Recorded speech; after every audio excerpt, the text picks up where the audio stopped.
तो hello everyone, कैसे हैं आप सब? All good. आई होप सब कुछ बहुत बहुत बहुत अच्छा चल रहा होगा। तो सबसे पहले बहुत बहुत बहुत ज्यादा कॉन्ग्रेचुलेशंस कॉन्ग्रेचुलेशंस कि आप लोगों ने सीए फाउंडेशन का इतना इतना इतना इतना प्यारा लेवल इतने प्यारे तरीके से पास किया। और अब आप लोग हमारे साथ हो सीए इंटरमीडिएट के लेवल पे। अब तो आप लोगों को अपनी कॉलर थोड़ी ऊपर कर लेनी चाहिए कि सुनो, अब हम बच्चे नहीं रह गए, अब हम सीए इंटरमीडिएट लेवल पे आ गए। बहुत जल्दी इंटरमीडिएट लेवल क्लियर करके आर्टिकलशिप पे जाएंगे। ठीक है, तो अब ना थोड़ी कॉलर ऊंची करके बात करना है ना, कि अब हम बच्चे नहीं रह गए। समझ में आया? हाँ। अच्छा, एक बात बताइए, जब आप लोगों ने अपने सीए फाउंडेशन के एग्जाम्स क्लियर किए, घर में इज्जत तो बढ़ गई होगी, घर में, मोहल्लों में, रिश्तेदारी में कॉल्स तो आए होंगे, अरे सीए कर रहे हो क्या, मेरे को बता दो। अब जहां पे आपको थोड़ा कम समझा जाता था, अब समझा जाता है कि अरे बाबा, इसने सीए का एग्जाम निकाल लिया है, छोटा मोटा आदमी नहीं है ये, है ना? हाँ अमित भाई, ये तो है। चलो, बहुत अच्छी बात है। वेलकम वेलकम वेलकम, आप सब लोगों का हमारी प्यारी सी फैमिली में वेलकम। और एक बहुत बड़ा thank you. Thank you Amit भाई, थैंक यू क्यों? थैंक यू इसलिए क्योंकि आपने अपने अमित भाई को चूज किया, आपने फास्ट एजुकेशन को चूज किया, आपकी सीए इंटरमीडिएट की इतनी इंटरेस्टिंग जर्नी का एक प्यारा सा पार्ट बनने के लिए। So thank you so much guys. Okay, चलो। तो अमित भाई, हम और आप आज आमने सामने तो है, और कॉस्ट, एफएम और एसएम आप पढ़ाने वाले हो, ठीक है। पर अभी हम करेंगे क्या और आज क्या करने वाले हैं?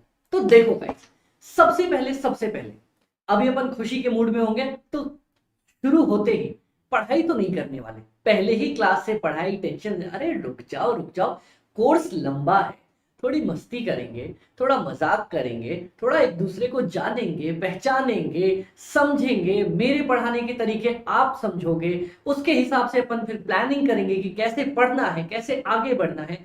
तभी तो जाके सी इंटरमीडिएट का लेवल क्लियर होगा ना, है कि नहीं? और क्या, अपनी क्लास का एक हमेशा मोटो रहेगा जो आप लोगों को मैं आज सबसे पहले ही बता देना चाहता हूं। क्या?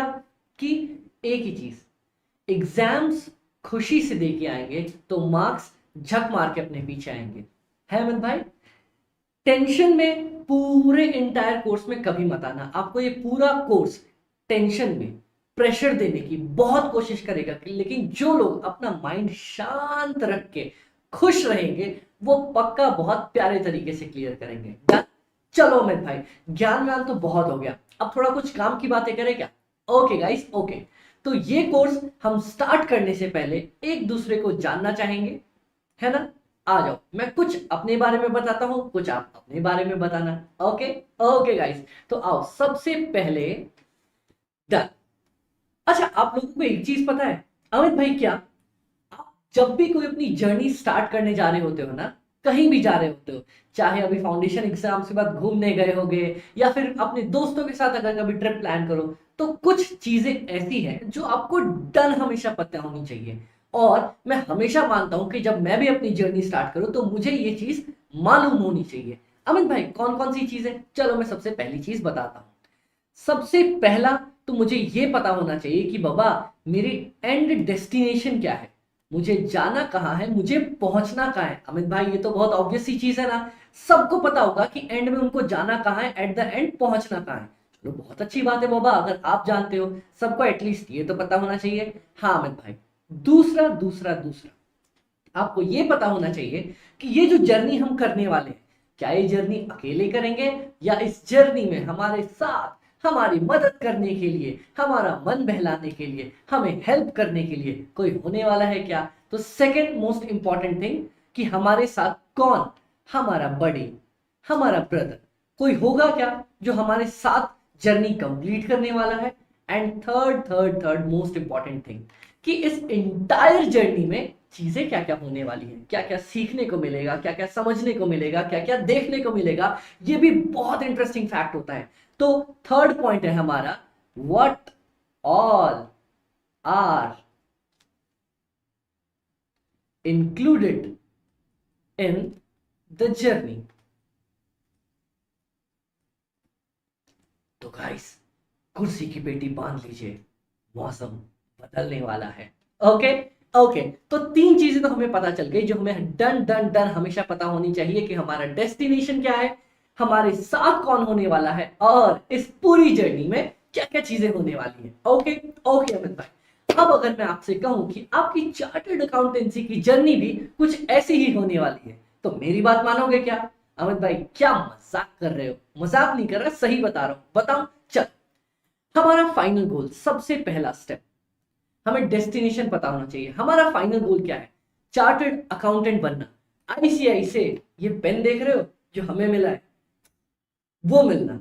अपने नाम के आगे सिर्फ दो वर्ड्स लगाने हैं, सी और ए, चार्टर्ड अकाउंटेंट। एक बार जरा सोच के देखो, सीए अमित शर्मा, मैंने बहुत बार अपनी जर्नी में सोचा है। लेट से आपका नाम राहुल है, राहुल भाई तू ही है ना? हाँ, सोच के देख। मोहित सोच के देख यार, अरे अमित भाई सोच के देखो ना, अरे शिखा सोच के देखो, किरण आपको भी तो सोचना है, एक बार नाम लगा के देखो, सीए अमित शर्मा।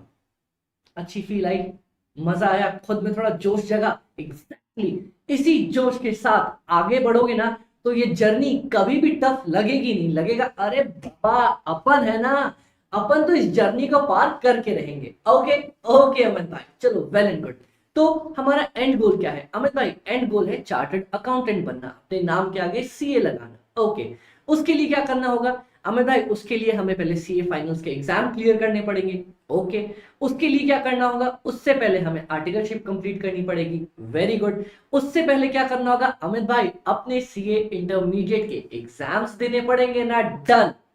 तो एक बात बताओ, अपने एंड गोल पे पहुंचने के लिए अभी हमारा एंड मेन गोल क्या है अमित भाई? अभी हमारा मेन गोल है अपने सीए इंटरमीडिएट के एग्जाम्स कंप्लीट करना, एग्जाम्स क्लियर करना। डन।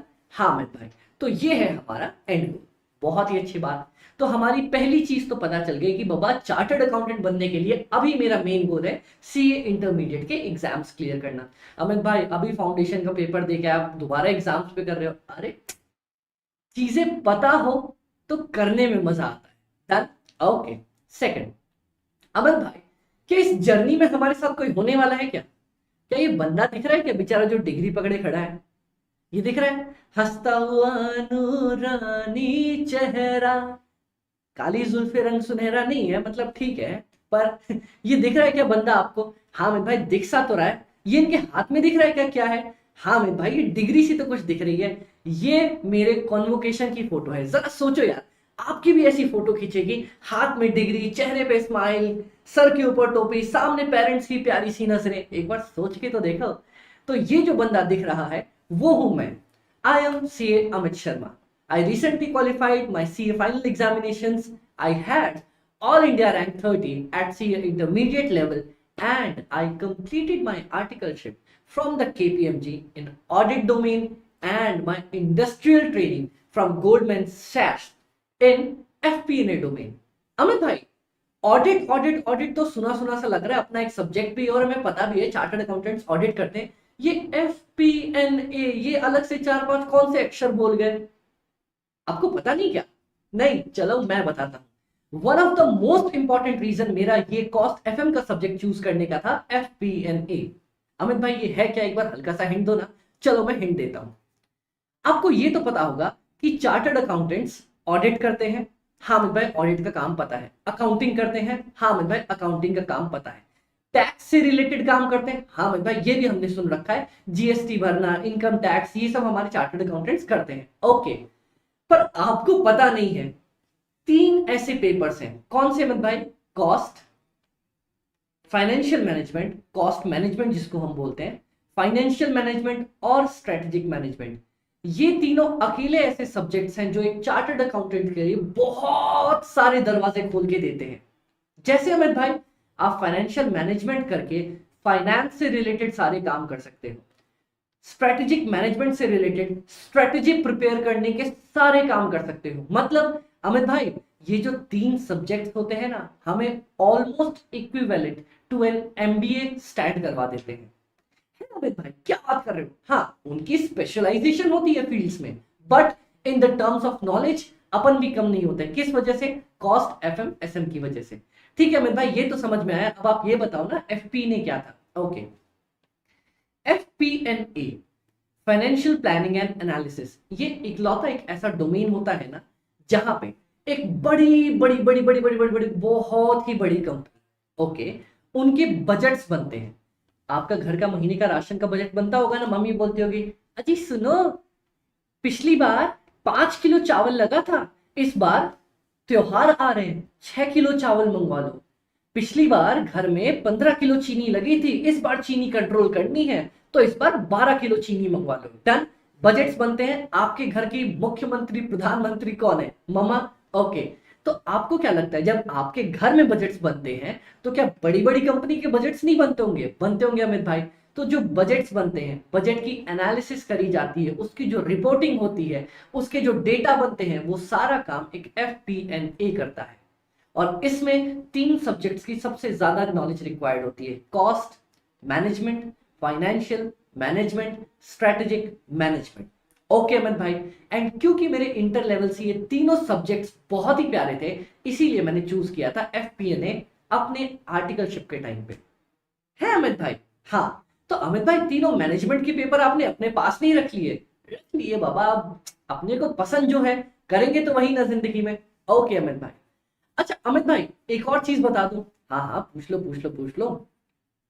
ये तीनों सब्जेक्ट्स लोग बोलते हैं कि कॉस्ट और एफएम बच्चे ने कभी नहीं पढ़ा होता, अकाउंट्स पढ़ा होता है उसको नॉलेज होती है, कॉस्ट एफएम टफ पेपर होते हैं। आजी बिल्कुल भी ना बाबा, बिल्कुल भी ना। जो बोले ना कॉस्ट और एफएम टफ पेपर है, उसको बोलो धुर पिटे मुंह। क्या बात कर रहे हो यार? हम अमित भाई से पढ़ के आए, कॉस्ट और एफएम टफ कैसे हो सकते हैं? अमित भाई पर हमने अपने सीनियर से सुना है कॉस्ट बहुत डिफिकल्ट होता है, निकलता नहीं है। अरे बाबा, अगर मैंने कॉस्ट और एफएमएसएम में आपको आपकी पसंद के मार्क्स ना दिलवाए ना, तब आके आप मेरे को बोलना कि अमित भाई कॉस्ट और एफएम टफ होता है। अमित भाई ऐसा भी हो सकता है क्या? I guarantee you guys, cost FMSM में मार्क्स वो आएंगे जो आपको चाहिए, जो आप प्लान करके चलोगे। है? हाँ, डन, करेंगे ना साथ में, टेंशन मत लो। ओके ओके अमित भाई, तो चल, हमें ये पता चल गया कि हमारी जर्नी का एंड गोल क्या है। ओके, हमें ये पता चल गया कि अमित भाई आप हमारे साथ रहने वाले हो। अरे साथ नहीं, पूरे लाइफ टाइम का साथ देने वाला हूं अमित भाई। मतलब ये कि जब हम क्लासेस कर रहे होंगे, ओके अमित भाई, तब तो आप साथ दोगे ही, पर क्लासेस के बाद फुर तो नहीं हो जाओगे? अरे ना बाबा ना, मैं आपको एक गिफ्ट अभी देने वाला हूं थोड़ी देर में, जिससे आपको डन पता रहेगा कि अमित भाई आपके साथ हमेशा रहने वाले हैं, क्लासेस के साथ भी, क्लासेस के बाद भी। ओके अमित भाई। अच्छा अमित भाई, चलो सेकंड पॉइंट भी क्लियर हो गया। थर्ड पॉइंट ये कि हमें क्या क्या चीजें मिलने वाली हैं इस कोर्स के अंदर और क्या क्या चीजें होने वाली हैं। ओके गाइस, तो ये मैं आपको बताऊं। ओके आओ, तो सबसे पहले ये दोनों कवर करने के बाद अब हमारे पास आता है कि हमारे पास क्या क्या मटेरियल्स आपको इस क्लासेस में मिलने वाले हैं। अमित भाई मटेरियल्स बोले तो मटेरियल्स वो चीजें जिनकी मदद से हम कॉस्टिंग का एग्जाम बहुत प्यारे तरीके से क्लियर करेंगे। हैं? हाँ, देखो मैं दिखाता हूं, देखो गाइस, मटेरियल्स में हमें मिलने वाली हैं 3 बहुत ज्यादा प्यारी चीजें। कौन कौन सा? एक तो हैंड रिटन नोट्स। हाँ मैं भाई समझ गए, हैंड रिटन नोट्स मतलब आप वो हैंड रिटन वाली राइटिंग में प्रिंट करवा के हमें दे दोगे। अरे बाबा मजाक समझा है क्या? ये देखो, ये हैं हमारे बहुत ही ज्यादा प्यारे हैंड रिटन नोट्स। सबसे पहला आपको जो बुक्स मिलेंगी उसमें कुछ ऐसा प्यारा मैंने आप लोगों के लिए लिखा होगा कि मैंने बहुत मेहनत से बनाई है, आप लोगों के लिए बनाई है। और उसके बाद ये मिलेंगे आपको नोट्स। अमित भाई क्या बात कर रहे हो, आपके खुद के लिखे हुए हैं क्या? अरे बाबा, इन्हीं हाथों ने, इन्हीं बेचारे हाथों ने, इन्हीं बेचारे पेन की मदद से ये सारे नोट्स आपके लिए प्रिपेयर करके दिए हैं। है अमित भाई? हाँ, ये सारे नोट्स आपके लिए प्रिपेयर करे गए हैं, जिसमें बहुत प्यारे तरीके से मैंने सारे कंसेप्ट्स को विद इन 100 से 110 पेजेस के अंदर कवर करने की कोशिश करी है। तो अमित भाई क्या क्या क्या 110 पेज के अंदर हमारी पूरी कॉस्टिंग कवर है? हाँ, पूरी कॉस्टिंग के कंसेप्ट्स कवर्ड है आपके 110 पेजेस के अंदर। मतलब जो भी हमें कंसेप्ट्स रिक्वायर्ड होगी वो आपको इन 110 पेजेस के अंदर मिल जाएगी। अमित भाई आपने इतना कंसाइज कर दिया? हाँ, क्योंकि देखो गाइस, अगर आप आईसीआई की मैथ उठा के देखोगे ना, उसमें बहुत सारी ऐसी चीजें हैं जो डुप्लीकेसी में है, बहुत सारी ऐसी चीजें हैं जिनको हम एक लाइन में लिख के समझ सकते थे। इंस्टीट्यूट ने बेमतलब रायता फैला रखा है, तो उनको small small small cut shot cut shot cut shot. Amit भाई कंटेंट तो कम नहीं हुआ ना? अरे बाबा, इंटर लेवल पे रैंकर हूं, मुझे पता है कि हर एक कंटेंट जो आईसीआई का लिखा है उसकी कितनी इंपॉर्टेंस है। तो कोई भी कंटेंट कट नहीं किया गया है, हाँ उसे कंसाइज किया गया है। अब कट और कंसाइज में फर्क देख लो। कट होता है काट के आधा इधर फेंक दिया, कंसाइज में क्या होता है, उसे आराम से प्यार से गोल गोल करके हमने कंसाइज वे में आपके लिए प्रिपेयर करके दिया है। ओके अमित भाई, समझ गए? अमित भाई नेक्स्ट क्या है ये? Ready to go question bank. Amit भाई ready to go question bank क्यों? क्योंकि मैं बताता हूं, अगर आपने मेरे साथ एटलीस्ट ये हैंड रिटन नोट्स ही अच्छे से पढ़ लिए तो आई कैन गारंटी कि 0 से 50 मार्क्स तक तो अपने कहीं भी नहीं गए। अमित भाई 0 थोड़ी, हाँ तो मतलब 40 से 50 मार्क्स तो अपने कहीं भी नहीं गए। क्या बात कर रहे हो अमित भाई? आप कोई भी आईसीआई का पेपर उठा के देख लो, पास के जितने भी अटेम्प्ट्स हुए हैं उसमें एटलीस्ट 40 टू 50 मार्क्स का एंटायर पेपर सिर्फ और सिर्फ कंसेप्ट्स के बेसिस पे आया हुआ होगा। है अमित भाई, क्या बात कर रहे हो? हाँ मतलब 40 टू 50 मार्क्स आपके डन उतने ही बेसिस पे हो जाएंगे जितने में मैंने 110 पेज कवर कर रखे हैं। मतलब अगर आपने क्वेश्चंस कम भी प्रैक्टिस कर रखे हैं, स्टिल 40 से 50 मार्क्स तक लेके आना कोई भी बहुत बड़ी बात नहीं होती। तो मैं गारंटी करता हूं कि अगर आपने सिर्फ कंसेप्ट नोट्स पढ़े हैं और अच्छे से पढ़े हैं मेरे साथ, तो 40 टू 50 मार्क्स आप आराम से बहुत प्यारे तरीके से लेके आ सकते हो। अमित भाई पर अपन को 40-50 थोड़ी लाना है, अपन तो पढ़ने वाले बच्चे हैं ना, अपन तो ऊंची रेंज में जाएंगे। एग्जामिशन दिलवाओ ना। एग्जामिशन के लिए ये हथियार रखा है ना मैंने आपका, ready to go question bank. Amit भाई रेडी टू गो बोले तो एक बार आपने मेरे साथ ये हैंड रिटन नोट्स कंप्लीट किए, then you are ready to go and solve each and every question जो आईसीआई ने आज तक अपने प्रीवियस ईयर आरटीपी एमटीपी में पूछे होंगे। मैंने पिछले न्यू कोर्स का, जो मेरा अभी हमारा न्यू कोर्स कंप्लीट हुआ है 2018 से, सारे एमटीपीज प्रीवियस ईयर आरटीपीज कवर कर रखे हैं और हम साथ में सॉल्व करेंगे और देखेंगे कि यार इसके बेसिस पे बहुत प्यारे तरीके से सॉल्व हो जाते हैं। चलो मैं एक बात ना आज आपको पहली ही क्लास में बता देता हूं। हर एक चैप्टर में एटलीस्ट 2 क्वेश्चंस ऐसे होंगे जो हल्के से अपने को अलग लगेंगे। अमित भाई ये तो ट्रैक से हटके बन रखा है, अमित भाई ये तो नॉर्मल तरीके से जा ही नहीं रहा। उन क्वेश्चंस को अपन स्टार मार्क करेंगे और याद रखेंगे कि उनको अपने को बार बार अच्छे से प्रैक्टिस करना है, क्योंकि एक आध बार तो आईसीआई भी अपने कदम डगमगा देता है। तो वैसे भारी क्वेश्चंस अगर आईसीआई को कभी अटेम्प्ट भारी बनाना हुआ तब वो टफ क्वेश्चंस उठाता है, ठीक है? तो अपन उनको अलग से मार्क करके रखेंगे और अलग से उनकी अच्छी प्रिपरेशन करेंगे। तो एक बार अपनी क्वेश्चन बैंक देखना चाहोगे? हाँ मैं भाई, काली पीली सी आपने बनाई होगी, रूखी सूखी सी। ये देखो क्वेश्चन बैंक, ये होती है जगमगाती सी क्वेश्चन बैंक। अमित भाई ये तो कुछ ज्यादा रंगीन सी नहीं दिख रही। हाँ देखो हमारे पास क्वेश्चन बैंक में क्या क्या चीजें हैं, मैं इसकी खासियत बता देता हूं क्योंकि बड़ा मेहनत लगी है बाबा, रात दिन एक हुए इनको बनाने में। एक, सबसे पहले हेडिंग तो आपको क्लियरली विजिबल है ही। दूसरा, अपने अमित भाई का चेहरा विजिबल रहेगा। तीसरा, ये देखो सबसे पहले आपको यहां पे एक बॉक्स मिलेगा जहां पे ऑलरेडी मेंशन्ड होगा कि ये क्वेश्चन किस कंसेप्ट के बेसिस पे है। तो इन फ्यूचर जब आप एक बार खत्म करने के बाद दोबारा प्रैक्टिस कर रहे होंगे और आपको लगता है नहीं बाबा मेरे को सिर्फ एक कंसेप्ट का ही कोई क्वेश्चन ढूंढ के प्रैक्टिस करना है, तो आपको वो कंसेप्ट के सारे क्वेश्चन लिखे हुए पहले ही मिल जाएंगे। ओके अमित भाई। दूसरा, जो हर एक स्टूडेंट का इंटर लेवल पे तो डर होता है कि sir previous year RTP MTP cover कर रखी है या नहीं, तो ये देखो मैंने हर एक क्वेश्चन में लिख रखा है कि अपन ने उसको कहां से उठाया है। ये देखो प्रीवियस ईयर से उठाया है, सब प्रीवियस ईयर के क्वेश्चंस होंगे, उसके बाद आरटीपीज, उसके बाद एमटीपीज। तो अमित भाई ये स्टार क्यों बना के छोड़ रखा है आपने?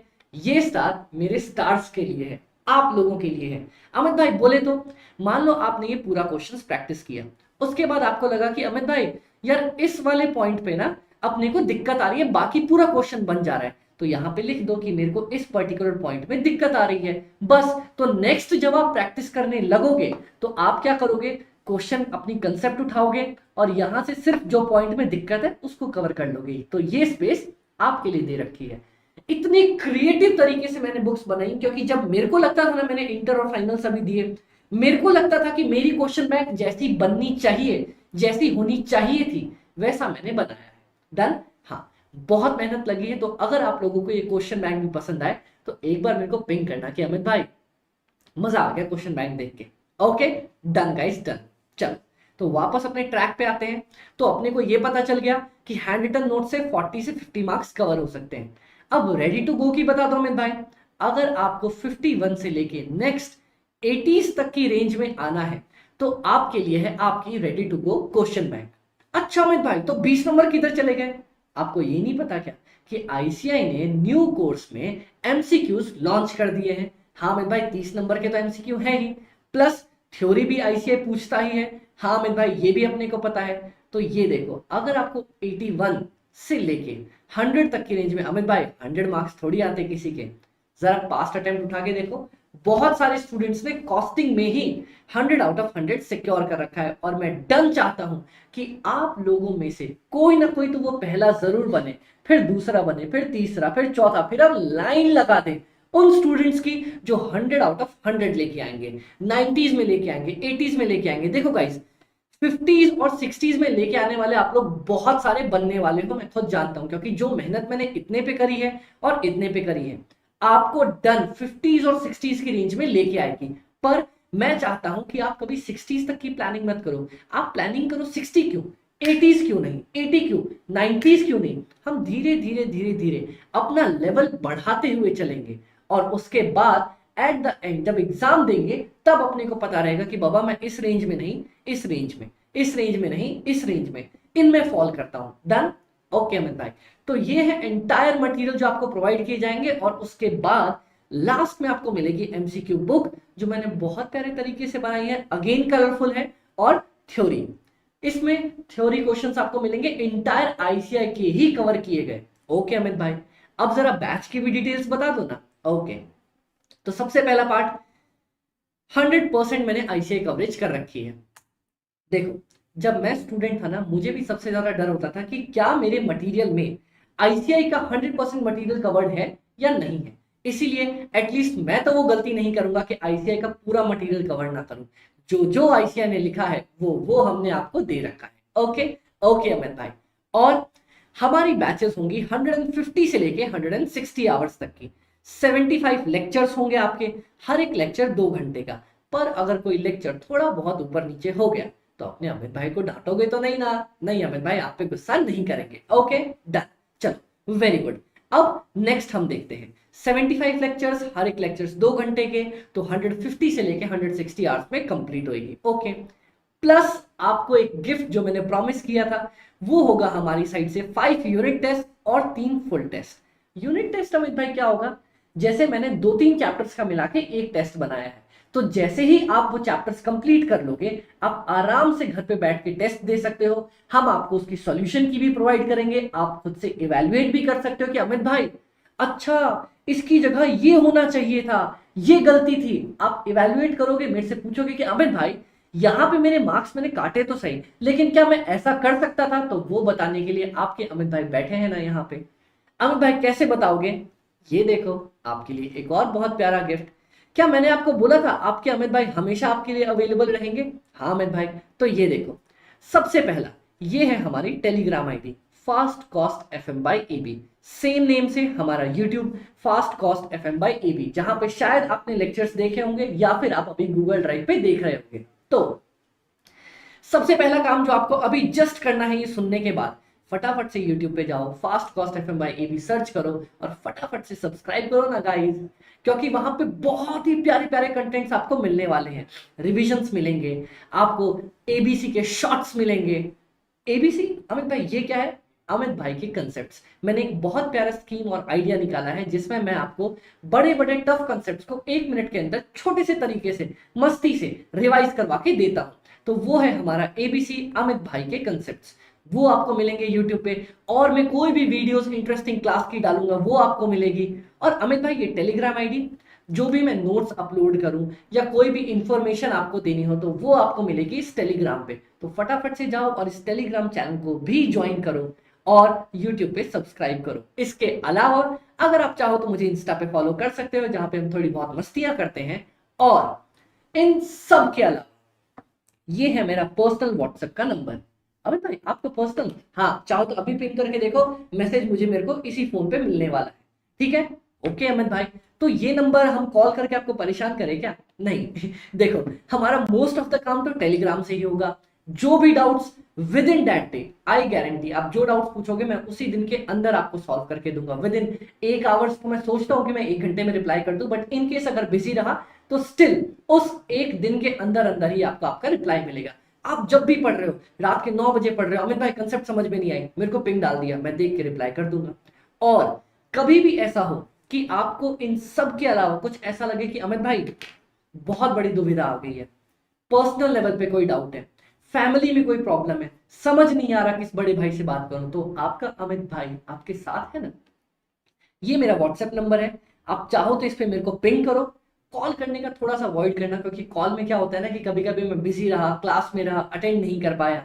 ओके, तो आप मेरे को पिंग करो और बोलो कि अमित भाई कॉल पे बात करनी है, मैं आपको यहाँ से सामने से कॉल करूंगा ना, टेंशन क्यों लेते हो, मैं बैठा हूँ यहाँ पे। ओके ओके अमित भाई, तो ये मेरा पर्सनल व्हाट्सएप नंबर है। और अभी क्लास खत्म होगी जब हमारी, तो 2-3 लेक्चर्स के बाद आप मेरे को एक मैसेज ड्रॉप करोगे। अमित भाई कौन सा मैसेज? मैसेज ड्रॉप करोगे कि हाय अमित भाई, अच्छे से लिखता हूं, हाय अमित भाई, माय नेम इज XYZ, मैंने आपकी क्लासेस ली है, आपकी क्लासेस का पहला लेक्चर मुझे अच्छा लगा, बेकार लगा, मजा नहीं आया, बहुत ओवर एक्टिंग लगी, 50 रुपए काट ओवर एक्टिंग के, ये सारी चीजें लगी, आपको जैसा भी लगा हो, आप पहले लेक्चर में मेरे को पिंग करोगे। ओके, ये लेक्चर खत्म होने के बाद, और आप बताओगे कि अमित भाई मेरे फाउंडेशन में इतने मार्क्स थे और मैं इंटर में इतने की टारगेट प्लानिंग लेके चल रहा हूं, उस हिसाब से जो भी मेंटरिंग, जो भी गाइडेंस मेरे तरफ से बन पाएगी मैं पक्का आपको प्रोवाइड करके देने वाला हूं। ओके ओके अमित भाई, तो क्लास खत्म होते ही अमित भाई हम तो आपको ये मैसेज ड्रॉप करने वाले हैं व्हाट्सएप के ऊपर। Okay done. Last but not the least, जिसके बाद अब हम कोर्स देखने वाले हैं, बहुत प्यार से समझा रहा हूं, ध्यान से समझा रहा हूं, आप लोगों में से कोई भी मुझे सर बोल के रेफर नहीं करेगा। क्या अमित भाई, क्या क्या क्या क्या क्या? हाँ, मैं आपको 3 ऑप्शंस देता हूं, 3 नहीं एटलीस्ट 2, चल ये रहे 2 ऑप्शंस। आप चाहो तो डायरेक्ट मुझे मेरे नाम से रेफर कर सकते हो, है अमित भाई, थोड़ा अजीब नहीं लगेगा आपको अमित बोलते हुए? तो अगर ऐसा ना हो तो आप अमित भाई बोल सकते हो। पर अमित भाई सर क्यों नहीं? क्यों?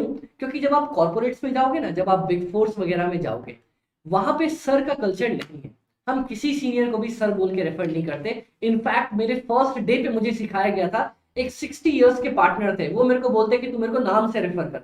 मैं बोला सर मैं इतना, आप सीनियर हो, मैं आपको नाम ले ही नहीं सकता। तो बोले ना, अगर तूने नाम से नहीं बोला तो मैं तेरा डाउट सॉल्व करके नहीं दूंगा। तो गाइस, जब बिग फोर जैसी बड़ी ऑर्गेनाइजेशन सर का कंसेप्ट रिमूव कर सकती है तो हम भी तो कर सकते हैं ना। तो आपके लिए मैं कभी भी सर और स्टूडेंट वाला नहीं, बड़े भाई और छोटे भाई वाला रिलेशनशिप रखना चाहता हूं। तो आपको जो भी कभी भी कैसी भी डाउट्स हो, आपका अमित भाई हमेशा आपके लिए अवेलेबल है। और कॉस्ट FMSM में बिल्कुल टेंशन नहीं लेनी, क्योंकि आपका अमित भाई हमेशा आपके लिए यहीं खड़ा मिलेगा। ओके डन अमित भाई। तो अमित भाई आपकी सारी डिटेल्स हमें पता चल गई, हम अपनी डिटेल्स आपको पिंग कर देंगे इस क्लास खत्म होने के बाद कि अमित भाई हम XYZ हैं, हमने आपकी क्लास यूट्यूब पे देखी या फिर ऑनलाइन देखी या हम गूगल ड्राइव पे हमने परचेज करी है, आप मेरे को पिंग करोगे। हाँ अमित भाई कर देंगे। अब ये सारी चीजें होने के बाद अमित भाई अपनी क्लासेस स्टार्ट करें क्या? अब जाके हम अपनी क्लासेस स्टार्ट कर सकते हैं, जब आपको पूरा इंटायर कोर्स का डिटेल्स मालूम है, क्या होने वाला है, कैसे होने वाला है, कब होने वाला है। ओके ओके अमित भाई, तो गाइस आ जाओ अपनी क्लास और उसके रिलेटेड सारे डिटेल्स स्टार्ट करते हैं। अच्छा गाइस, कुछ भी नया स्टार्ट करने से पहले ना हम हमेशा एक बार बोलेंगे जय हो ICI की, है? सब बोलेंगे साथ में एक बार, जय हो ICI की। ICI ही हमारा करता धरता है, आज से हमारा भगवान कौन? ICI। क्यों? क्योंकि हमें चार्टर्ड अकाउंटेंट बनाएगा कौन? ICI। हमें मार्क्स देगा कौन? ICI। हमारा करता धरता है कौन? ICI। ओके, तो इसीलिए जब भी कुछ नया स्टार्ट करो एक बार जरूर दिल से बोलना जय हो ICI की। Okay done. तो चल अब हम सबसे पहले ये देखते हैं कि हमारे पास सब्जेक्ट में है क्या क्या चीजें। ओके, तो सबसे पहला सवाल तो उन लोगों के लिए जो लोग बोलते हैं ना कि कॉस्ट स्टूडेंट ने लाइफ में पहली बार पढ़ी है, कभी देखा नहीं होगा, टफ पेपर होगा। अब मैं बताऊं, हाँ अमित भाई बताओ, क्या आपने कभी भी लाइफ में ऐसा कुछ किया है क्या कि यार दोस्त को बर्थडे की पार्टी देनी है, ठीक है, तो यार पार्टी में दोस्त को 5 रुपए के मैं 2 समोसे खिला दूंगा, ठीक है, एक 10 रुपए की कोल्ड ड्रिंक पिला दूंगा, ठीक है, एक उसको मैं 10 रुपए का पेस्ट्री भी खिला दूंगा, ओके, और दो उसको चॉकलेट्स भी देनी पड़ेंगी, 2 चॉकलेट्स हो गई, तो कितने रुपए हो गए? यार मेरे लग जाएंगे 10 20 30 32 रुपीज, और मेरे 10 फ्रेंड्स हैं, तो यार 320 रुपए लग जाएंगे, और थोड़ी बहुत तो मुझे भी पार्टी करनी है, तो 80 रुपीज और ऊपर से ले लेता हूँ, टोटल 400 ले लेता हूँ मम्मी से। ऐसा सोचा है क्या कभी भी बचपन में? हाँ अमित भाई, तो इसी को तो बजट बनाना बोलते हैं गाइस। यही तो हमारा पूरा का पूरा एक चैप्टर है, बजट एंड बजटरी कंट्रोल। हम बजट ही तो बनाते हैं बैठ के कि बाबा मेरे को ये खर्चा करना है, ये पैसा चाहिए, इतना चाहिए, इधर चाहिए, उधर चाहिए, बस उन सबको जोड़ दो मेरा बजट बन जाता है।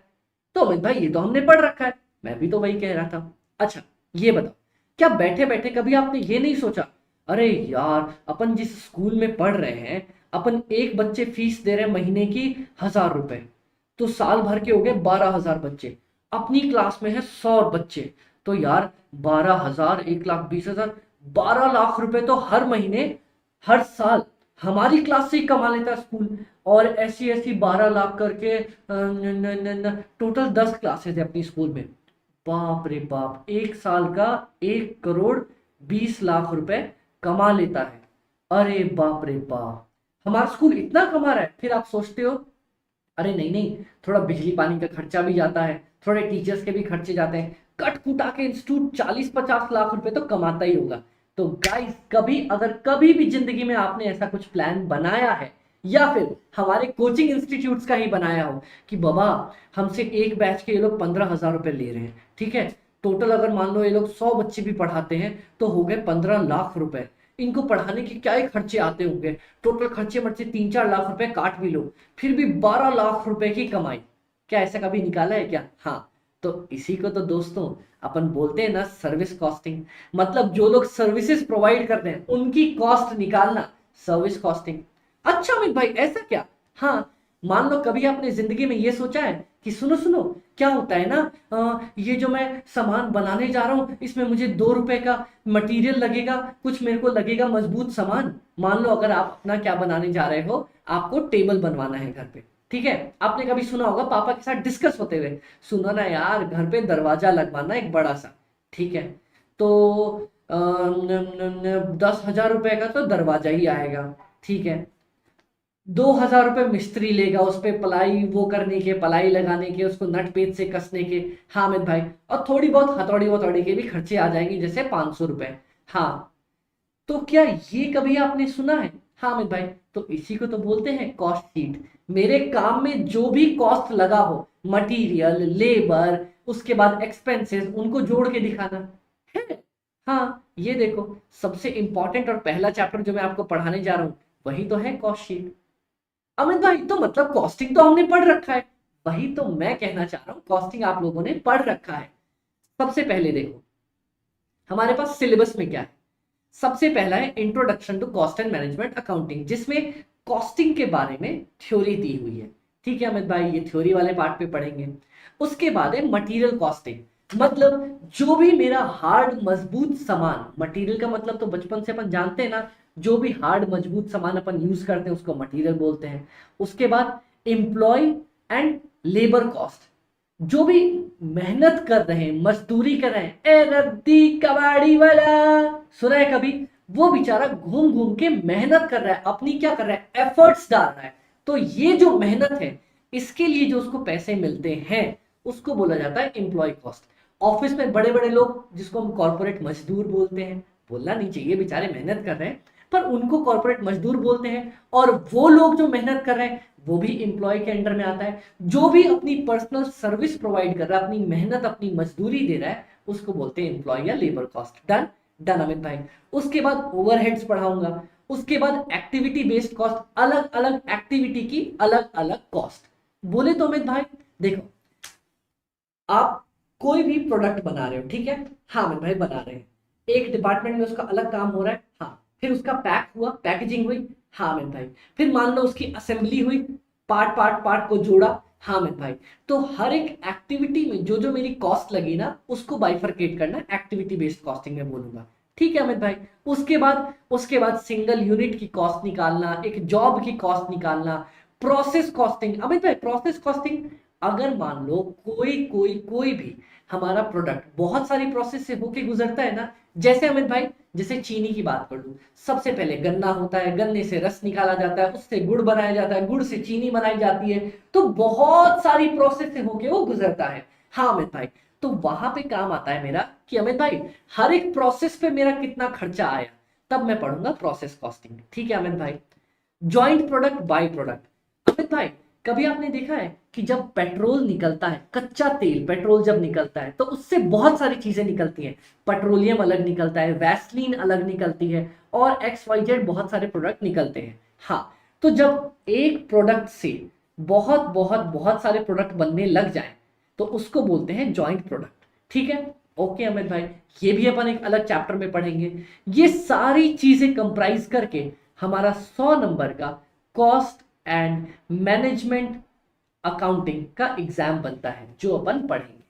ओके अमित भाई, चलो हमें पूरा सब्जेक्ट समझ में आ गया। ओके डन, समझ में आ गया। अब क्या करना है, अब हम आज सबसे पहली क्लास में बैठ के बातचीत करेंगे, कॉस्टिंग को थोड़ा बहुत समझेंगे, थोड़ा हंसी मजाक करेंगे और देखेंगे कि कैसे आपके अमित भाई पूरी कॉस्टिंग को प्रैक्टिकल बना देते हैं।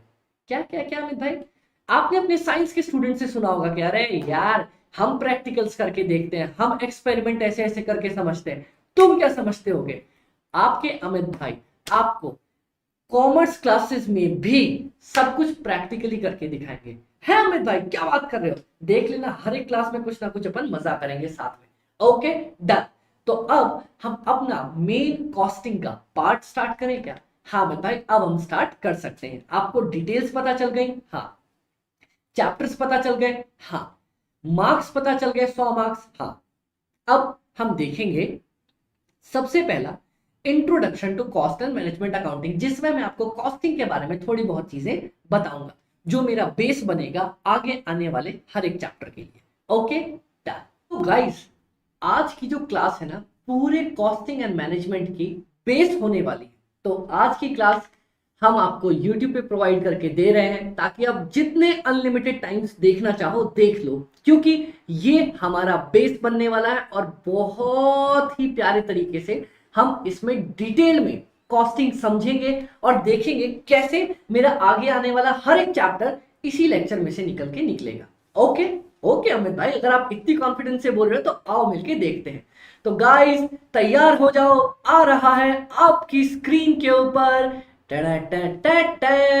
हमारा कॉस्टिंग मैनेजमेंट एंड अकाउंटिंग का सबसे पहला वाला प्यारा सा पोर्शन। कलरफुल नोट्स आपको ऑलरेडी अवेलेबल हो गए होंगे, अगर नहीं तो इनिशियल नोट्स मैंने अपने टेलीग्राम चैनल पे भी डाल रखे हैं जो आपको वहां से मिल जाएंगे। ओके ओके अमित भाई, आपकी बात मानते हैं। आ जाओ, cost and management accounting start करने से पहले जय हो आईसीआई की। आज कॉस्ट एंड मैनेजमेंट अकाउंटिंग, पता है क्लास स्टार्ट करने से पहले एक मुहावरा तो आप लोगों को मैंने अपनी मेन जो हमारी टैगलाइन है वो बता दी थी। क्या? अगर खुशी से पेपर देंगे, खुशी से पेपर देंगे, मार्क्स झक मार के पीछे आएंगे।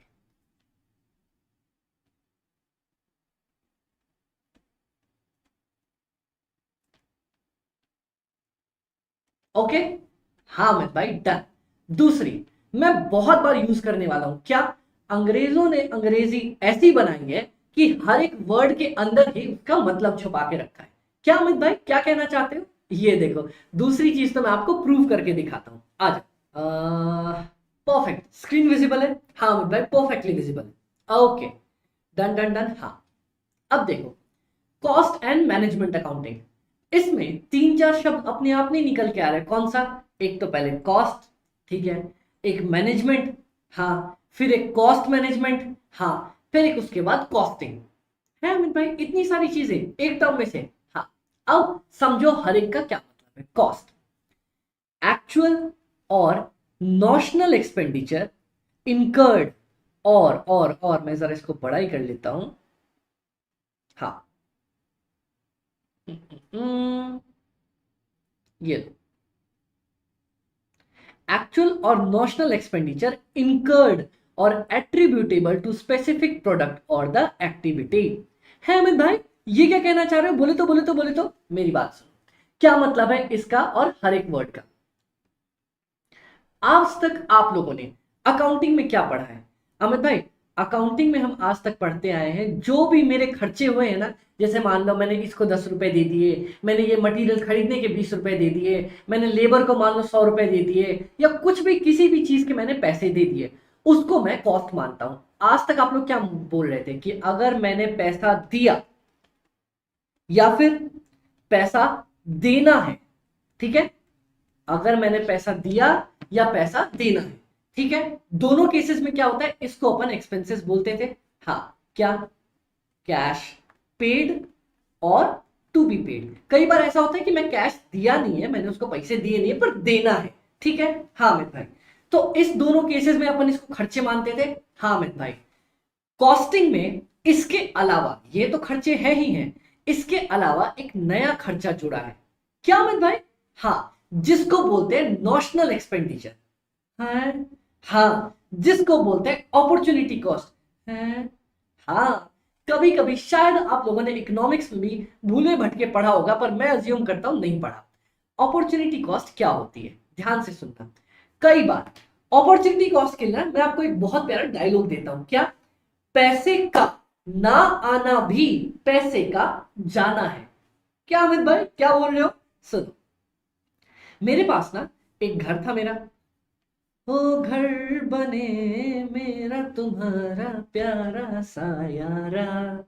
मेरा घर था, ठीक है, एक बहुत प्यारा घर था। Okay, very good. तो फिर अपन ने क्या किया, घर में नीचे मेरे पास शॉप्स लगी हुई थी, ठीक है। मैं उस शॉप को ना रेंट पे चढ़ा सकता था। अगर रेंट पे लगाता तो 10,000 रुपए मेरे को कमाई हो जाती उससे। ओके, हाँ अमित भाई, 10,000 रुपए की कमाई हो जाती।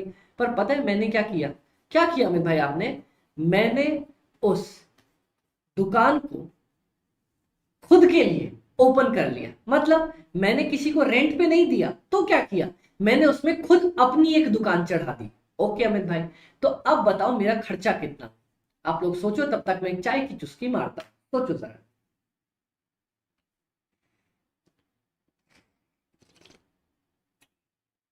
हाँ हाँ हाँ, वाह ताज, वाह नहीं गुरुजी, बोलिए वाह ताज। सुनो, बताओ फटाफट से मेरा खर्चा कितना हुआ। फिर से सुन लो, मेरे पास एक घर था, हाँ, दुकान थी। ओके, दुकान को मैं 10,000 रुपए पे किराए पे दे सकता था, पर मैंने क्या किया, खुद एक अपनी दुकान खोल ली। मेरा खर्चा कितना हुआ? आप मेरे को डांटने लगोगे, अमित भाई खर्चा क्या हुआ, उल्टा मेरे को तो फ्री में दुकान मिल गई ना। This is what notional expenditure is, this is what opportunity cost is. क्या अमित भाई? सुनो, अगर आप ये दुकान किसी को किराए पे देते तो 10,000 रुपए की इनकम कमाते। हाँ अमित भाई, इनकम तो कमाते। क्या अब वो इनकम नहीं आ रही? हाँ अमित भाई, नहीं आ रही। तो ये 10,000 रुपए मेरे एक्सपेंसेस में जाने चाहिए, और ये 10,000 रुपए मैं नॉशनल एक्सपेंडिचर या अपॉर्चुनिटी कॉस्ट के नाम से दिखाता हूं। अच्छा अमित भाई, तो इसको बोलते हैं अपॉर्चुनिटी कॉस्ट। हाँ, मतलब मैं पैसे कमा सकता था, नहीं कमा पाया। मैं पैसे कमा सकता था, नहीं कमा पाया, किसी और काम में उलझ गया। समझ में आया? हाँ। पर अमित भाई, मैंने अपनी दुकान खोल ली, मेरे को भी तो फ्री में दुकान मिल गई, फायदा हो गया। तो बाबा, फायदा तो हो गया, लेकिन वो फायदा कहाँ है? तुम्हारा 10,000 का तो नुकसान ही है ना, तुम्हारा खर्चा ही है। 10,000 की इनकम, अब तुम बोलोगे अमित भाई मेरे को फ्री में दुकान मिल गई, ठीक है, चलो मान लेता हूँ फ्री में दुकान मिल गई, लेकिन अगर तुम दुकान नहीं करते तब भी तो 10,000 रुपए कमा ही लेते ना इसको किराए पे देके। हाँ अमित भाई, तो 10,000 का नुकसान करवा बैठे ना तुम। फ्री और 10,000 का नुकसान, दोनों को सोच के देखो। ओके, ओके अमित भाई, तो इसको बोलते हैं अपॉर्चुनिटी कॉस्ट। मतलब जब मैं पैसे कमा सकता था पर मैंने पैसे नहीं कमाए, क्यों? क्योंकि मैं किसी और काम में लग गया। डन। हाँ, तो अब देखो, कॉस्ट, कॉस्ट जब भी, अब मैं आपको कॉस्टिंग वाले पार्ट में पूछ रहा हूं, कॉस्टिंग सब्जेक्ट में जब भी मैं कॉस्ट पूछूंगा, आपके दिल के अंदर से क्या आवाज निकल के आना चाहिए अमित भाई? जो एक्चुअल में खर्चा हुआ है, पैसे दिए हैं या पैसे देने हैं, या फिर अपॉर्चुनिटी कॉस्ट। डन। हाँ अमित भाई, ओके। हाँ अमित भाई, कोई आप भूलोगे नहीं। कॉस्ट फिर से बता दो, जो खर्चा हुआ है, होने वाला है, या फिर अपॉर्चुनिटी कॉस्ट, तीनों। ठीक है, डन, वेरी गुड। अब सुनो कॉस्टिंग। कॉस्टिंग किसको बोलते हैं अमित भाई? ऑल द टेक्निक्स, मैं बहुत कलर्स का यूज करूंगा अपनी क्लासेस के बीच में। ऑल द टेक्निक्स और process which are used to ascertain the cost. क्या अमित भाई, क्या क्या क्या क्या क्या आपने क्या बोला? मैंने बोला ना कॉस्ट मतलब कितने कितने पैसे लगे। हाँ, अब जो भी मैं टेक्निक्स यूज करूंगा ना, ये पता करने के लिए कि मेरे कितने रुपए लगे। कई बार क्या होगा, आपको आप अपनी जेब से 10 रुपए देते हो, आपको पता चल जाता है हाँ बाबा 10 रुपए लग गए, लेकिन ये अपॉर्चुनिटी कॉस्ट का कैसे पता लगाओगे? है ना, कोई पैसे देने हैं, ठीक है, उसका कैसे पता लगाओगे? तो जब भी मैं कॉस्ट का पता लगाने के लिए कोई टेक्निक का यूज करता हूं ना, उसको बोलते हैं costing. All the process, all the techniques which are use to ascertain the cost. Done? हाँ अमित भाई डन। अब आ जाओ नेक्स्ट पे। मैनेजमेंट अकाउंटिंग किसको बोलते हैं अमित भाई? बोले तो मैनेजमेंट और accounting, collection of the information relevant for planning, controlling and decision making. क्या क्या क्या क्या क्या क्या क्या अमित भाई? सुनो, अपने कॉस्टिंग का ना बहुत प्यारे प्यारे ऑब्जेक्टिव्स होते हैं, ठीक है, वो बताऊं मैं आपको। आओ सबसे पहले वो सुन लो क्या क्या ऑब्जेक्टिव्स होते हैं, फिर उसके बाद अपन ऊपर वाले पे जंप करके आएंगे। ओके, पर एक बार मेरे को पानी पीने दो यार, बोलते बोलते गला सूख जाता है अपना।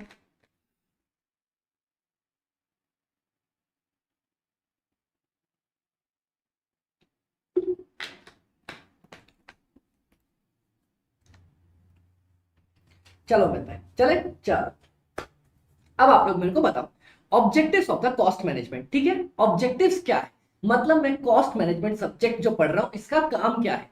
सबसे पहला प्यारा राज दुलारा वाला काम, कौन सा काम? Ascertain the cost. मेरे को किसी भी प्रोडक्ट की, सर्विस की, एक्स की, वाई, अमित भाई एक्स का नाम मत लो ना, दिल दुखता है। अच्छा कोई बात नहीं, वाई की, जेड की, ए की, बी की, सी की, डी की, सबकी अगर मेरे को कॉस्ट निकालनी हो तो मैं कॉस्ट मैनेजमेंट का यूज करता हूं। ठीक है, हाँ अमित भाई, अगर मेरे को पता करना है कि इसमें मेरा कितना पैसा गया है जेब से, कितनी कॉस्ट लगी है, तो मैं कॉस्ट मैनेजमेंट का यूज करता हूं। ठीक है, बड़ी बड़ी कंपनीज अगर मान लो कोई काम करती हैं, कोई प्रोजेक्ट बनाती है, तो पता करना होता होगा ना कितनी कॉस्ट लगी। हाँ, उसके लिए यूज करूंगा कॉस्ट मैनेजमेंट का। ओके अमित भाई, नेक्स्ट बता दो हमें। चलो next soon low, determine the selling price and profit. क्या अमित भाई? सुनो, अगर तुम्हें पता चल गया कि यार मेरी 100 रुपए कॉस्ट लग गई, अरे बाप रे बाप, 100 रुपए की मेरी कॉस्ट लग गई। हाँ, 100 नहीं तो 1000 लिख दे, चलो 1000, 1000 रुपए की मेरी कॉस्ट लग गई। ठीक है अमित भाई, अब पता है मेरे को क्या करना है? क्या मेरे को अमित भाई इस पे 20% तो प्रॉफिट कमाना ही कमाना है, तो कमाओ ना बाबा। 20% ऑफ 1000 रुपए मुझे प्रॉफिट कमाना है, कितने? 200 रुपए। ठीक है, तो अब मैं नेक्स्ट क्या करूंगा अमित भाई? जैसे ही अपन ने प्लान कर लिया कि अपना 1200 रुपए मेरे को 1000 खर्च पड़ेगा, 200 रुपए कमाना है, तो 1200 रुपए मेरा सेलिंग प्राइस निकल के आ जाएगा ना कि हाँ बाबा मेरे को इतने पे बेचना पड़ेगा। ठीक है, हाँ मैं भाई ये तो अपन सोच लेंगे कि 1000 मेरा खर्चा आया, 200 रुपए मुझे प्रॉफिट के चाहिए, तो सेलिंग प्राइस 1200 रुपए निकल जाती है। हाँ, तो यही तो मेरे कॉस्टिंग का काम है। सबसे पहला काम कॉस्ट निकालना, जैसे ही कॉस्ट निकाल लिया तुम्हें पता चल जाएगा मुझे प्रॉफिट कितना कमाना है और मेरी सेलिंग प्राइस पता चल जाएगी। हाँ, तो एक से जंप करके अपन दूसरे पे आए। समझ में आया? हाँ अमित भाई, अब सुनो,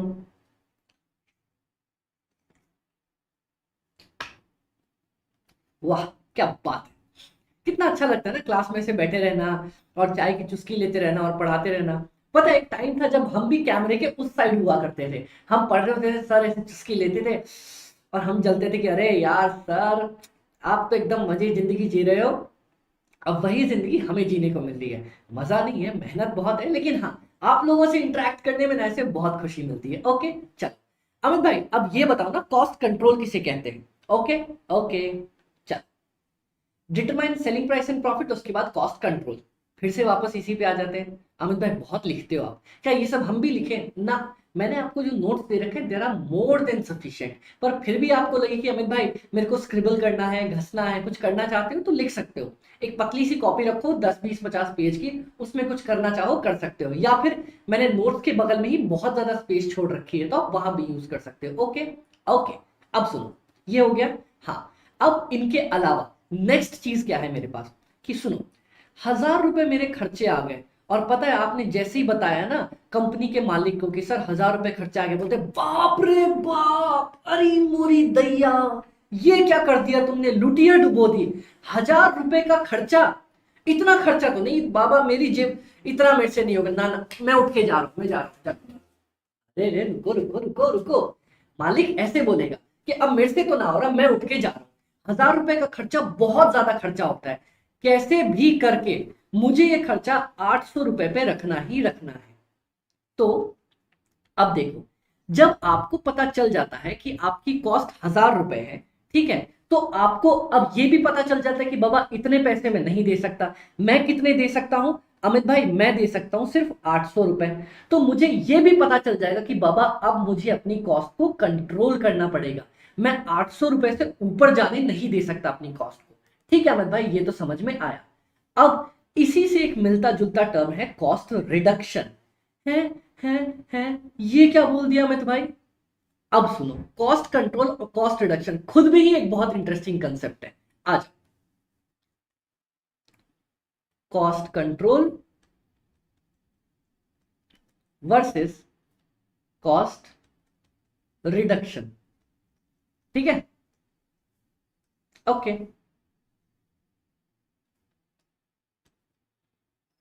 इन दोनों में ना आप लोग सोचो, क्या कभी आप लोगों ने सोचा कॉस्ट कंट्रोल और रिडक्शन में फर्क क्या होता है। चलो मैं इतना बता देता हूं, अगर आप लोग आज तक सोचते आए और दोनों एक है तो दोनों एक नहीं है, जरा अपना दिमाग लगाओ, 1 मिनट सोचो, मैं चाय की चुस्की मारता हूं।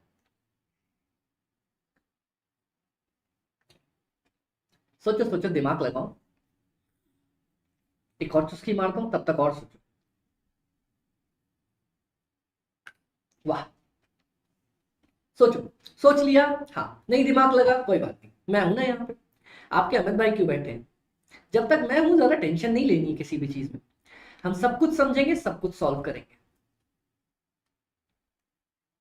और एक बात याद रखना, मैं अपनी क्लासेस में रंगों का बहुत यूज करने वाला हूं, क्योंकि अपनी जर्नी स्टार्ट करने से पहले ही मुझे किसी ने कहा था कि अमित भाई हम सीएस की ना जिंदगी बहुत बेरंग सी होती है, तो अपनी क्लासेस में रंगों का यूज बहुत करना। तो मैं बहुत ज्यादा करने वाला हूँ और आपको मजा भी आएगा इनमें। ओके डन अमित भाई, चलो कॉस्ट कंट्रोल। अमित भाई ये टेम्पररी और परमानेंट क्या कर दिया, सुनो मेरी बात।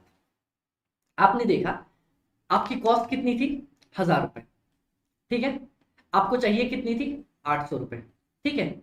अगर आपने, ध्यान से सुनना, ध्यान से कान खोल के सुनना, अगर आपने कुछ तिकड़म भिड़ा के, कुछ दिमाग लगा के, अभी कैसे भी करके कंजूसी करके या किसी भी तरीके से अपनी कॉस्ट को 800 रुपए कर दिया कि बाबा अभी जल्दी से फटाफट कैसे भी करके कम करो ना एक बार, फिर देखेंगे क्या करना है क्या नहीं करना, तो उस टेम्पररी जुगाड़ को बोलते हैं कॉस्ट कंट्रोल।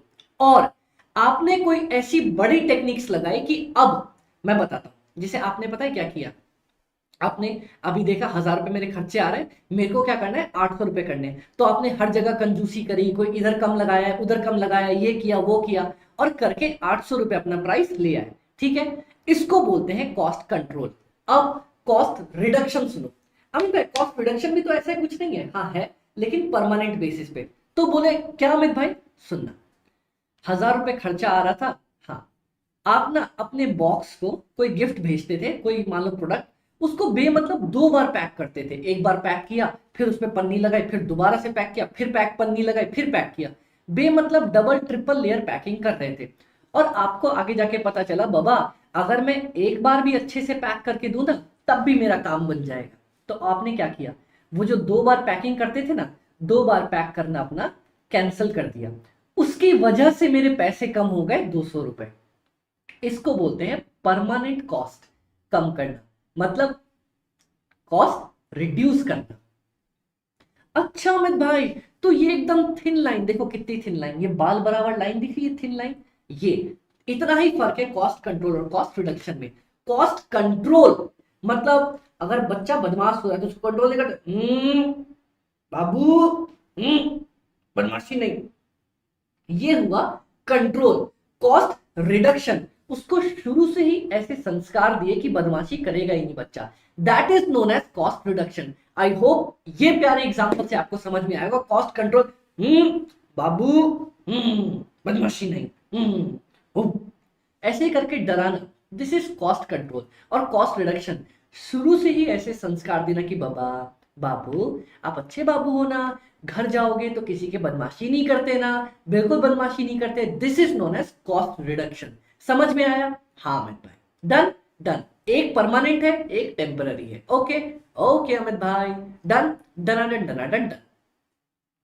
तो अब देख लो, मैं कॉस्ट कंट्रोल भी कर सकता हूं और कॉस्ट रिड्यूस भी कर सकता हूं। क्यों? क्योंकि मेरे को पता चल जाता है बाबा मेरा इनिशियल कॉस्ट कितना था और मुझे चाहिए कितना। ठीक है, ओके। अब assist the management in decision making. अब मेरे को जब मेरी कॉस्ट पता है कि हाँ बाबा 1000 रुपए लग रहे हैं, ठीक है, सेलिंग प्राइस पता है, प्रॉफिट पता है। अब देखते हैं, अगर मान लो मैं प्रोडक्ट बेच रहा हूं और बहुत अच्छी खासी सेल है, ठीक है, तब तो कोई दिक्कत नहीं। अगर मेरी सेल कम है, अगर मान लो मेरी बहुत ज्यादा सेल है, तो पता है मैनेजमेंट सोच सकती है यार अगर इतनी अच्छी सेल हो ही रही है तो क्या मैं 5 रुपए दाम और बढ़ा दूं, या फिर अगर सेल मेरी कम है तो क्या मैं 5 रुपए सेलिंग प्राइस कम कर सकता हूं। मैनेजमेंट को कोई भी डिसीजन लेना हो तो कौन हेल्प करेगा? मैनेजमेंट को डिसीजन लेने के लिए सबसे पहले पता तो होना चाहिए कि मेरे कितने पैसे लग रहे हैं, कितने नहीं लग रहे हैं। हाँ, वो कौन बताएगा? कॉस्टिंग। तो इसीलिए मैनेजमेंट को मदद कौन करेगा डिसीजन लेने में? कॉस्टिंग। समझ में आया? सबसे पहला काम तो भैया मेरे को कॉस्ट बता के देगा, ठीक है। दूसरा काम क्या होगा? जैसे ही कॉस्ट पता चल जाएगी मेरे को सेलिंग प्राइस पता चल जाएगा, मेरे को मेरा प्रॉफिट पता चल जाएगा, ठीक है। तीसरा काम, जैसे ही कॉस्ट पता चल गया मेरे को ये पता चलेगा अमित भाई बहुत ज्यादा कॉस्ट लग रही है, कॉस्ट को कंट्रोल करो या फिर कॉस्ट को रिड्यूस करो। डन। और लास्ट काम, ये सब हो जाएंगे ना तो मैनेजमेंट को पता चल जाएगा कि सुनो ना सुनो ना सुनो ना, सुन लो ना, डिसीजन एक बार तुम ले लो ना। तो मैनेजमेंट डिसीजन ले सकता है। डन। ओके अमित भाई, तो ये सारी चीजें ऑब्जेक्टिव्स होती हैं। अब सुनो, मैनेजमेंट अकाउंटिंग क्या होता है? Collection of the information. किस बारे में? कॉस्ट से related, for planning, controlling, decision making. अब समझ में आया मैनेजमेंट अकाउंटिंग क्या है? मैनेजमेंट को जब भी डिसीजन लेना होगा, ठीक है, तो मैनेजमेंट को इंफॉर्मेशन चाहिए होगी। कौन सी इंफॉर्मेशन? ये अभी पढ़ा ना मैंने, कॉस्ट से रिलेटेड, सेलिंग प्राइस से रिलेटेड, प्रॉफिट से रिलेटेड। हाँ, तो मैनेजमेंट को अगर कभी भी इंफॉर्मेशन चाहिए प्लानिंग करने के लिए, कंट्रोलिंग करने के लिए, कॉस्ट को रिड्यूस करने के लिए, तो ये जो कॉस्ट की इंफॉर्मेशन, सेलिंग प्राइस की इंफॉर्मेशन वो इकट्ठा करेगा, इसको बोलते हैं मैनेजमेंट अकाउंटिंग। ठीक है, हाँ। और कॉस्ट मैनेजमेंट क्या हुआ अमित भाई? फिर सुनो, अगर विजिबल है, हाँ, अगर मैं मैनेजमेंट अकाउंटिंग ने जो इंफॉर्मेशन ली थी उसकी मदद से अपनी कॉस्ट को कम कर दूं, कंट्रोल कर दूं या फिर रिड्यूस कर लूं, उस प्रोसेस को बोला जाएगा कॉस्ट मैनेजमेंट। डन। समझ में आया? हाँ अमित भाई समझ में आया। क्या समझ में आया? कि अमित भाई मैनेजमेंट अकाउंटिंग का मतलब, भैया सुनो ना, मुझे डिसीजन लेना है तो मेरे को इंफॉर्मेशन लाके दो ना। ध्यान से सुनना, लाके दो ना। इसने लाके दी मैनेजमेंट अकाउंटिंग वाले ने। कॉस्ट मैनेजमेंट ने क्या बोला? अब मेरा काम है, अब जो भी डिसीजन लेना होगा मैं लूंगा। जैसे क्या होता है, अगर अगर अगर नहीं होता ऐसे, बड़े भाई लोग क्या करते हैं छोटे भाई से, जा जल्दी से जा और वो सामान लेके आ। वो सामान लेके आ जाता है, फिर बड़े भाई उससे वो सामान छीन के जाते हैं कि मम्मी मम्मी देखो मैं सामान लेके आया हूं, है ना। हाँ, वही काम होता है। मैनेजमेंट अकाउंटिंग इंफॉर्मेशन ला के देगा, कॉस्ट मैनेजमेंट बोलेगा बस तुमसे इतना ही हो सकता है, अब आगे का काम हम करेंगे। जो एक्चुअल डिसीजन लेना होगा, जो एक्चुअल प्लानिंग करनी होगी वो मैं करूंगा। कैसे? Using the information provided by the management accounting. Done. हाँ मैन भाई, तो बेसिकली मैंने आपको बताया कॉस्ट क्या होता है। कॉस्ट मतलब पैसा। कौन सा पैसा? जो लग गया, लगने वाला है, या फिर अपॉर्चुनिटी कॉस्ट। ओके। कॉस्टिंग वो सारी तरीके जिससे मुझे पता चल जाएगा कि मेरी कॉस्ट कितनी है, वो है कॉस्टिंग। मैनेजमेंट अकाउंटिंग, सुनो ना, सारे मेरे को इंफॉर्मेशन लाके दो ना। क्यों? ताकि मैं प्लानिंग कर सकूं। ओके, लाके दे दी, अब प्लानिंग कौन करेगा? कॉस्ट मैनेजमेंट वाले। डन। ओके अमित भाई, ऑब्जेक्टिव्स भी समझ गए? हाँ अमित भाई। अब आ रहा है most important types of the cost.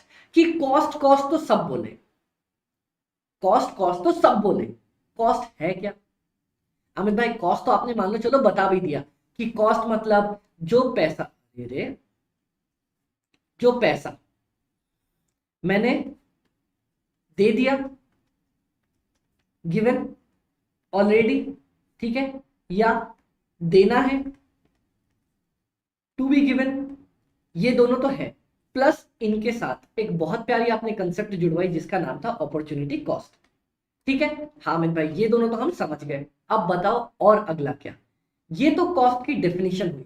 अब कितने तरह की कॉस्ट होती है वो देखो। On the basis of nature होएगा, on the basis of behaviour होएगा, ऑन द बेसिस ऑफ अगला क्या है फंक्शन होएगा, और फिर उसके बाद on the basis of normality होगा। ये चार अपने को कंसेप्ट पढ़ने हैं। अच्छा अमित भाई अलग अलग तरह की कॉस्ट होती है क्या? पूरे कॉस्टिंग वाले चैप्टर में अभी पहले चैप्टर से लेके जो मैं नेक्स्ट क्लास में पढ़ाऊंगा लास्ट चैप्टर तक जितनी तरह की कॉस्ट मिलेगी ना आपको वो मैं आज डिस्कस करने वाला हूं। करें क्या साथ में? हाँ अमित भाई चलो ना डिफरेंट टाइप्स ऑफ कॉस्ट पढ़ते हैं। कॉस्ट की डेफिनेशन याद हो गई? हाँ फिर से बताओ। Cost means all the expenses incurred, ठीक है, और attributable to the product including notional expenditure, actual या notional expenditure. Done done okay. मजा आ रहा है क्या गाइस यहां तक? हम इतने प्यारे तरीके से रंगों की मदद से समझते हुए, घूमते हुए, फिरते हुए, भागते हुए, दौड़ते हुए, गिरते हुए सब कुछ समझने की कोशिश कर रहे हैं। हाँ तो अगर यहाँ तक मजा आ रहा हो ना और चीजें समझ आ रही हो तो एक बार दिल से खुद को खुश होना कि क्योंकि मैं पूरा का पूरा कॉस्टिंग हम साथ में मिलके ऐसे ही पढ़ने वाले हैं। ओके ओके अमित भाई हम समझ गए थे कि आप इतना अच्छा पढ़ाओगे इसीलिए हमने आपकी क्लास ली है। थैंक यू यार, इतना भरोसा दिखाने के लिए थैंक यू सो मच। चलो अब हम पढ़ेंगे types of cost on the basis of nature, कि उसका नेचर कैसा है। बड़ा अच्छा है यार, प्यारा सा आदमी है। नेचर या एलिमेंट्स के बेसिस पे पढ़े। हाँ अमित भाई कि कॉस्ट के कितने एलिमेंट होते हैं। क्या क्या क्या मैं बताता हूँ कॉस्ट के कितने एलिमेंट होते हैं। चलो गाइस टाइम आ गया प्रैक्टिकल का। है अमित भाई अभी पढ़ा तो रहे थे, प्रैक्टिकल कहाँ से बताता हूँ।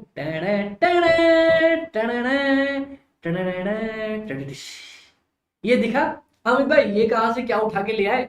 अरे चुपचाप लेके आए बगल वाले दोस्त का, पता चलेगा तो वैसे ही मच्छरों में परेशान है, खून कर देगा मेरा। ये दिख रहा है क्या आपको? हाँ अमित भाई कुछ सा दिख तो रहा है, पर इसको क्यों उठा लाए? प्रैक्टिकल कौन करेगा बाबा, हम करेंगे ना। तो चलो मैं बताता हूँ, आ जाओ। सबसे पहली चीज, अरे लग गया हाथ में। हाथ धोने पड़ेंगे अब तो। ओ आ जाओ, कोई नहीं कोई नहीं कोई नहीं। चलो सबसे पहला टाइप ऑफ कॉस्ट, नेचर या एलिमेंट्स। कभी भी कॉस्ट का जो बेसिक एलिमेंट होते हैं ना, तीन एलिमेंट होते हैं। कौन से? Material, labour, expenditure. क्या अरे अकाउंट्स में इतनी बार बनाया है, भूल गए क्या? ट्रेडिंग अकाउंट बनाते थे, इसे साइड में लिखते थे ओपनिंग स्टॉक, फिर उसके बाद लिखते थे परचेजेस। क्या परचेज करते थे? मटेरियल ही तो खरीदते थे। फिर वेजेस देते थे, किसको देते थे? लेबर को ही तो देते थे। फिर लिखते थे अलग कोई डायरेक्ट एक्सपेंसेस दिया हो तो लिखते थे ना। हाँ अमित भाई याद आ गया याद आ गया, डांटो मत। डांट नहीं रहा, मैं तो प्यार से समझा रहा हूँ। ठीक है हाँ। तो बेसिक एलिमेंट्स हमेशा कॉस्ट के होते हैं, तोड़ा जाता है मटेरियल में, लेबर में, एक्सपेंडिचर में। ठीक है ओके अमित भाई। फर्दर हर एक को दो पार्ट में तोड़ा जाता है, डायरेक्ट और इनडायरेक्ट, डायरेक्ट और इनडायरेक्ट, डायरेक्ट और इनडायरेक्ट। क्या अमित भाई पल्ले ना पड़ा, अपने अपने अपने अपने कुछ समझ में नहीं आया? बताओ ना कुछ। अब सुनो, सबसे पहला पार्ट मटेरियल। मटेरियल अपना आगे चैप्टर भी आने वाला है, लेकिन अगर मैं आपको मटेरियल बताऊं तो मटेरियल बोले तो हर वो हार्ड ठोस मजबूत चीज जो आपको दिखती है, ठीक है, उसको अपन बोलते हैं मटेरियल। है क्या अमित भाई? क्या क्या क्या मतलब? हर वो हार्ड ठोस मजबूत चीज जिसको जोड़ जोड़ जोड़ के अपना प्रोडक्ट बना हो उसको बोलते हैं मटेरियल। अमित भाई जैसे, चल अपन प्रैक्टिकल करते हैं। ये दिख रहा है आपको? ये बेचारा मच्छर मारने के लिए अब इसकी अपन इसका 3-5 करने वाले हैं। आ जाइए। सॉरी सर, अब आपको, अरे तो खुल ही ना रहा यार। अरे खुल, अच्छा ऐसे ही खुला हुआ है। ये लो, इसका काम तो पहले ही हो गया, हमने तोड़ ताड़ के खत्म कर दिया। ओहो चल खैर, ये देखो इस अब लगता है इस मेरे पूरे स्टूडियो में मच्छर आएंगे ही नहीं, एक भी मच्छर नहीं आएंगे। चलो वेरी गुड, बहुत अच्छे। अब देखो मटेरियल की बात करते हैं। तो एक प्रोडक्ट को बनाने के लिए जो भी हार्ड ठोस मजबूत सामान अपने को दिख सके, जिसको अपन टच कर सके, उसको बोला जाता है मटेरियल। ओके अमित भाई? हाँ चलो। अब जैसे ये हमारी मॉस्किटो मच्छर भगाने की मशीन है, ठीक है, मान लो मैं इसको प्रोडक्ट मानता हूं। ओके अब इसको बनाने के लिए क्या क्या लगा? सबसे पहले ये प्लास्टिक की अपर बॉडी देख रहे हो? हाँ अमित भाई ये दिख तो रहा है। एक ये लगा होगा, हाँ। दूसरा ये दिख रहा है आपको, ये प्लग जो लगे हुए हैं जिसको अपन इंसर्ट करते हैं, वो लगा होगा, हाँ अमित भाई वो लगा होगा। थर्ड, थोड़ी खतरनाक सी चीज है, हे प्रभु मुझे संभाल के रखना, दिक्कत ना हो, ये एक्सपेरिमेंट करने के बाद मैं जिंदा रहूं। अरे घबराओ मत, पीने नहीं वाला हूं। कहाँ तुम बाबा, ये पाइप देख रहे हो? हाँ अमित भाई आप तो खतरों के खिलाड़ी बन रहे हो, इसको मुंह के सामने लेकर तब देखेगा। हाँ ये पाइप देख रहे हो, ये ब्लैक सी, जिसकी वजह से वो लिक्विड बाहर आती है, क्या ये यूज हुआ होगा? हाँ अमित भाई। ओके, अब इसके अलावा ये एक और प्लास्टिक की बॉडी दिख रही है आपको इसकी? हाँ अमित भाई दिख रही है, ये भी मेरा मटेरियल है। इसके अंदर लिक्विड दिख रहा है क्या आपको? लिक्विड, लिक्विड दिख सा रहा है क्या? है? हाँ दिख रहा है, वो पीला पीला सा लिक्विड दिख रहा है। हाँ अमित भाई, क्या वो भी इसी का पार्ट है, वो भी मटेरियल है? हाँ अमित भाई वो भी मटेरियल है। अब समझ में आया मटेरियल किसको बोलेंगे? मतलब एक प्रोडक्ट, मेरे इस एक प्रोडक्ट को बनाने के लिए हर वो हार्ड, ठोस, मजबूत, साफ साफ दिखने वाली, टच करने वाली चीज जो यूज हुई होगी उसको बोलते हैं मटेरियल। ओके अमित भाई। अब अमित भाई मटेरियल अपन तो समझ गए, अब इसमें आपने एक कैटेगरी बताई, डायरेक्ट मटेरियल और इनडायरेक्ट मटेरियल। ये समझा सकते हो क्या हमें? हमें ये भी समझा सकता हूं आपको, डायरेक्ट मटेरियल और इनडायरेक्ट मटेरियल। आप, आपकी बर्बादी बर्बाद नहीं जाएगी, आपकी वजह से बहुत सारे लोग कॉस्टिंग पढ़ेंगे, मार्क्स अच्छे अच्छे लेके आएंगे, तो आपके विदाई में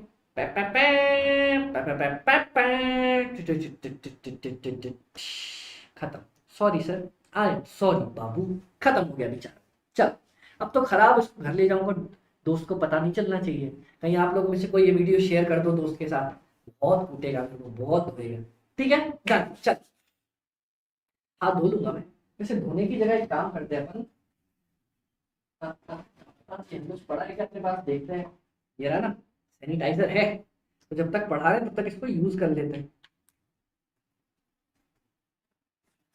लिक्विड खतरनाक होती है ना बाबा, पता चला मैं पढ़ाते पढ़ाते उंगली गई मुंह में, अपन ये सीधा जय श्री राम, है ना। ओके चलो, अब बात करते हैं डायरेक्ट और इनडायरेक्ट मटेरियल की। ठीक है अमित भाई, तो हर वो चीज जो अपने को साफ साफ विजिबल है उसको बोलते हैं डायरेक्ट मटेरियल। बोले तो अमित भाई, चलो मैं आप लोगों को एक और एग्जांपल दिखाता हूँ। मेरे को उठना पड़ेगा यहाँ से। ये चेयर आपको विजिबल है क्या पीछे से? हाँ अमित भाई विजिबल तो है, ये विजिबल मैं उठा के दिखाऊं? हाँ अमित भाई, ये देखो ये चेयर दिख रही है आपको, मेरे को इधर आना पड़ेगा। हाँ अमित भाई ये चेयर तो दिख रही है। अब एक चीज बताना, इस चेयर को बनाने के लिए, ओके अमित भाई, क्या मेरे पास ये स्टैंड्स यूज हुए होंगे? हाँ अमित भाई ये स्टैंड्स यूज हुए होंगे। क्या ये नेट यूज हुआ होगा? हाँ अमित भाई नेट यूज हुआ होगा। क्या ये इसके जो चक्के लग रहे हैं वो यूज हुए होंगे? हाँ अमित भाई। अब एक बात बताना, ये जो आपको विजिबल है वो तो मेरा डायरेक्ट मटेरियल हो गया, जो साफ हम अपनी आंखों से देख सकते हैं। अब इसमें एक और चीज हुई होगी, बताओ क्या? सोचो, दिमाग लगाओ। अमित भाई यहाँ पे जो फोम इसने कील कांटियों से अटैच कर रखा है, वो अटैच करने के लिए हथौड़ी का यूज किया गया होगा। हाँ अमित भाई हथौड़ी का यूज तो किया गया होगा। तो क्या मैं अपने उस एक हथौड़ी को, ध्यान से सुनना, क्या मैं उस एक हथौड़ी को इस कुर्सी का पार्ट मानूं? वो भी तो हार्ड है, ठोस है, मजबूत है, और उसको यूज किया गया होगा प्रोडक्ट बनाने में। हाँ अमित भाई यूज तो किया गया है, तो क्या उसको भी मैं पार्ट मानूं इस पर्टिकुलर चेयर का? अमित भाई 50 रुपए की हथौड़ी खरीदी है, जोड़ दो।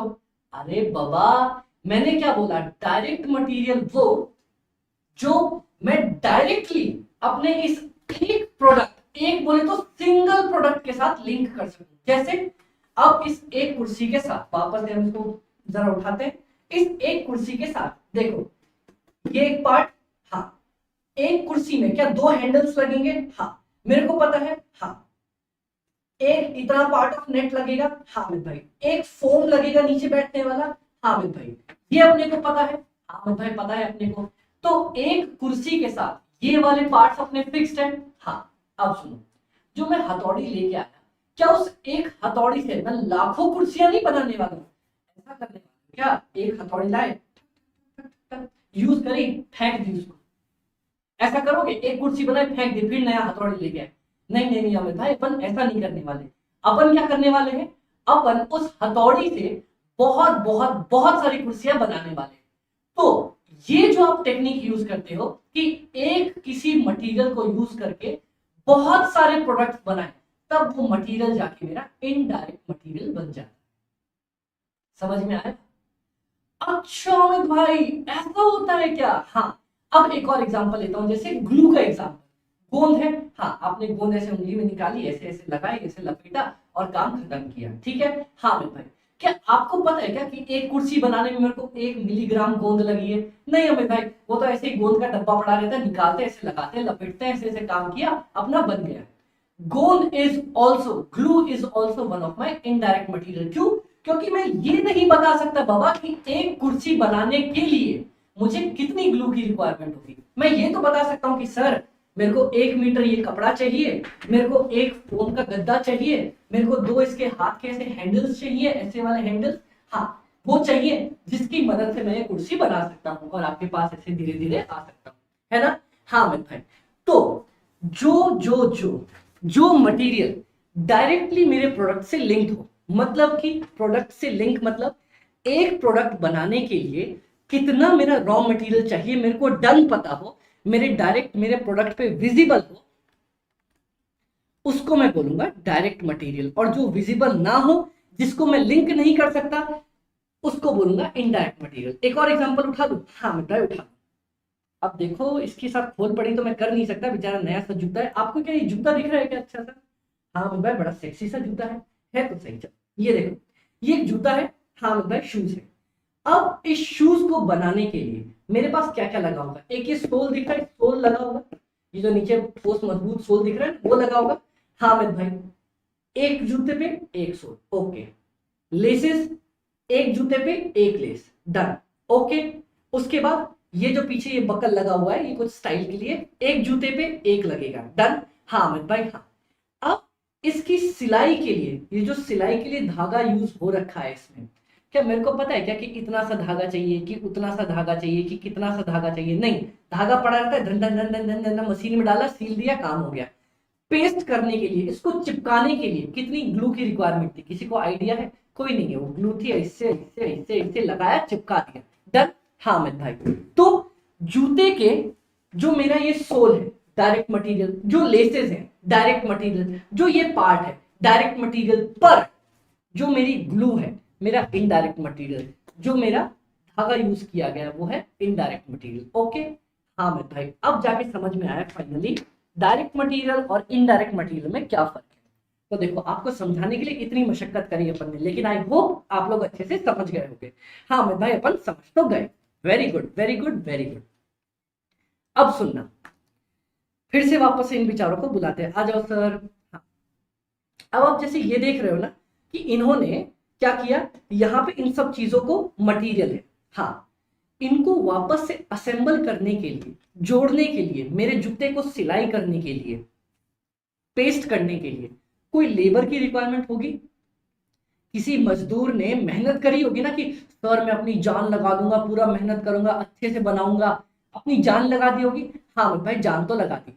तो उस एक पर्टिकुलर मेहनत को, मेहनत कोई हार्ड ठोस मजबूत चीज नहीं है, मेहनत, दिमाग, प्रेशर, वो जो अपन दिमाग लगा के यार कुछ तो करना है, मेहनत देते हैं अपन, ये सारी चीजें मिलके क्या बनता है? मिलके बनता है हमारा लेबर। और उस लेबर को जब हम पैसे देते हैं उसकी मेहनत करने के, उसको बोला जाता है लेबर कॉस्ट या एम्प्लॉय कॉस्ट। समझ में आया? हाँ अमित भाई समझ में आया, इतनी मेहनत दे दी आपने। तो एक तो था मेरा मटेरियल, दूसरा labour. When payment is done for efforts given, एक बहुत इंपॉर्टेंट चीज है, बाय ह्यूमंस। लेबर का पैसा अपन आदमी को देते हैं और किसी को नहीं देते, मशीन को नहीं देंगे, ह्यूमंस को उनकी एफर्ट्स के लिए जो पैसा दिया गया वो होता है मेरा लेबर कॉस्ट, ओके। अमित भाई क्या ये भी डायरेक्ट और इनडायरेक्ट है? हाँ अमित भाई, डायरेक्ट एक्सपेंसेस बोले तो वो वाली मेहनत जो मैं डायरेक्टली अपने प्रोडक्ट से जोड़ सकता हूं। जैसे बता दूं? हाँ सुनो, अब मान लो मैंने एक जूता बनाया, हाँ, एक जूते को सिलने के लिए, बैठ के सिलने के लिए मेरे मजदूर 10 मिनट लगाते हैं, ठीक है। ओके अमित भाई, तो क्या मैं ये बता सकता हूं, हाँ बाबा मैं 10 मिनट की पेमेंट कर रहा हूं एक जूते के लिए, समझ में आया? हाँ अमित भाई, मतलब एक जूते के लिए कितना टाइम लग रहा है मेरे को ये सब कुछ पता चल सकता है। ओके, अब तो अमित भाई इनडायरेक्ट क्या होगा, मेरी बात सुनना, वो वाला लेबर का खर्चा जो डायरेक्टली मेरे एक प्रोडक्ट से रिलेटेड नहीं है। जैसे आपको कभी कॉल आया, हेलो सर हम बाटा से बात कर रहे हैं, क्या आप हमारे जूते खरीदना चाहते हो? क्या वो आपको एक जूता बेचना चाह रहा है या कोई भी जूता बेचना चाह रहा है? अमित भाई वो मेरे को कोई भी जूता बेचने को तैयार है, मैं 1 लूं, 1 लाख लूं, 1 हजार लूं, 1 करोड़ लूं, जितने जूते लूंगा वो बेचने को तैयार है। ठीक है, हाँ। तो क्या उसकी सेलिंग का जो खर्चा है, जो सेलिंग वाला पर्सनल मिस कॉल मार रहा है आपको, क्या उसका खर्चा मैं एक जूते से जोड़ सकता हूं? अमित भाई अगर मान लो उसने कॉल किया और उसने एक जूता बेचा, तब भी उतना ही खर्चा लगना है। उसने 1 लाख जूते बेच दिए, तब भी उतना ही खर्चा लगना है। हाँ, तो अमित भाई मैं उसका खर्चा किसी एक जूते से नहीं जोड़ सकता, क्योंकि वो कितने भी जूते बेच सकती है। हाँ, इसीलिए वो खर्चा हो जाएगा मेरा इनडायरेक्ट एक्सपेंडिचर। समझ में आया? हाँ अमित भाई, इनडायरेक्ट लेबर कॉस्ट होगा मेरा वो खर्चा जो डायरेक्टली मेरे प्रोडक्ट से रिलेटेड नहीं है। Okay, okay done, very good. Next, next मैं बात करता हूं डायरेक्ट एक्सपेंसेस की। अमित भाई एक्सपेंसेस क्या होता है? एक्सपेंसेस मतलब वो सारे खर्चे जो मटेरियल और लेबर के अलावा होते हैं। अमित भाई ये कैसे हो गया? सुनो, मैंने ना, पता है मैं जूते बना रहा था, ठीक है, और मैंने क्या किया, एडिडास वालों से कॉन्ट्रैक्ट कर लिया कि सर सुनो ना, हम अपने जूतों पे आपका नाम चिपकाएंगे, कि लिख दूंगा AB limited, one of the brands of Adidas. तो उसने बोला ठीक है सर कोई दिक्कत नहीं है, पर मैं हर जूते के लिए 100 रुपए लूंगा। समझ में आया? क्या ये मेरा मटेरियल है क्या? नहीं अमित भाई, कोई भी हार्ड ठोस मजबूत चीज तो नहीं है। क्या ये मेरा लेबर है क्या? क्या वो मेहनत कर रहा है मेरी दुकान पे आके? क्या एडिडास का मालिक आके मेरे दुकान पे जूते सीम रहा है? नहीं, ऐसा तो नहीं कर रहा। वो क्या कर रहा है, वो रॉयल्टी के पैसे ले रहा है। तो वो कोई भी चीज जो ना मटेरियल है ना लेबर है बन जाएगा मेरा एक्सपेंडिचर। ठीक है, ओके अमित भाई। और ये एक्सपेंडिचर डायरेक्ट हो और इनडायरेक्ट हो, दोनों हो सकता है। हाँ, डायरेक्ट कब होगा, जब वो डायरेक्टली मेरे प्रोडक्ट से रिलेटेड होगा। जैसे कि मान लो 100 रुपए उसने लिए पर किसके, जूते के, तो डायरेक्टली मेरे प्रोडक्ट से रिलेटेड हो गया, तो इसको बोलूंगा डायरेक्ट एक्सपेंसेस। और अगर डायरेक्टली रिलेटेड ना हो उसको मैं बोलूंगा इनडायरेक्ट एक्सपेंडिचर। डन? हाँ अमित भाई डन, कोई दिक्कत नहीं अमित भाई, कोई दिक्कत नहीं यहां तक। तो अपन ने बेसिक नेचर ऑफ कॉस्ट समझ लिया क्या? हाँ अमित भाई, बेसिक नेचर में आएगा मेरा एक मटेरियल, लेबर या एम्प्लॉय का खर्चा, और अगला एक्सपेंडिचर। ठीक है, ओके। अमित भाई आपने ये भी बता दिया कि खर्चे या तो डायरेक्ट हो सकते हैं या तो इनडायरेक्ट हो सकते हैं। ओके, हाँ। अब एक बात सुनना आप लोग, एक बात सुनना, जब मैं अगला चैप्टर पढ़ाऊंगा ना आपको, अगला मतलब कॉस्ट शीट पढ़ाऊंगा, तो मैं आपको बताऊंगा कि जितने भी मेरे डायरेक्ट खर्चे हैं ना, डायरेक्ट मटेरियल हो गया, डायरेक्ट लेबर हो गया, या फिर डायरेक्ट एक्सपेंसेस हो गया, इन तीन दोस्तों का एक अलग ग्रुप बनेगा। ओके, हाँ अमित भाई। और जो मेरा इनडायरेक्ट मटेरियल हो गया, इनडायरेक्ट लेबर हो गया, इनडायरेक्ट एक्सपेंडिचर हो गया, इसका मेरा एक सेपरेट ग्रुप बनेगा। मैंने बोला ठीक है बाबा, अगर ये करना चाह रहे हो तो ये भी कर लेंगे अपन। डन? हाँ अमित भाई, इनका एक अलग ग्रुप बनने वाला है, बहुत अच्छी बात है। इस ग्रुप को, ये जो इनडायरेक्ट का ग्रुप बना हुआ है ना,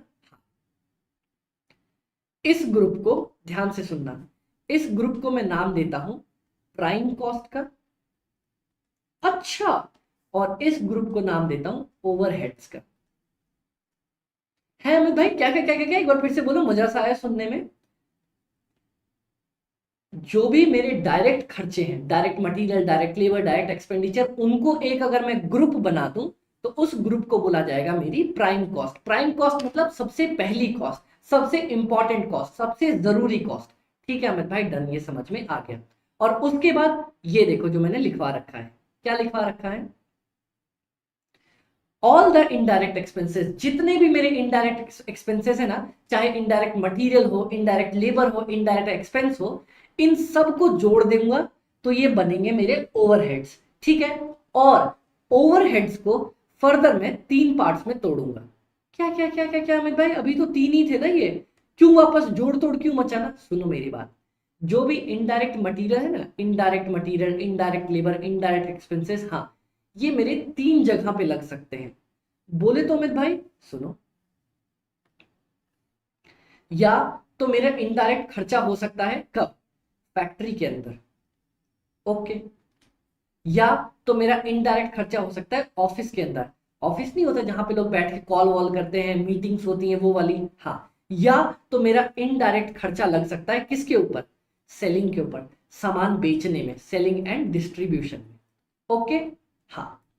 तो मैं पहले सारे क्या करूंगा, डायरेक्ट कॉस्ट को एक जगह ले आऊंगा, क्या बोलूंगा? Prime cost. ओके, सारे इनडायरेक्ट खर्चों को एक जगह ले आऊंगा, क्या बोलूंगा? ओवरहेड्स। ठीक है, फिर वो ओवरहेड्स मेरे कहां कहां लग सकते हैं? ये देखो अमित भाई, अपनी फैक्ट्री दिखाते हैं आप लोग।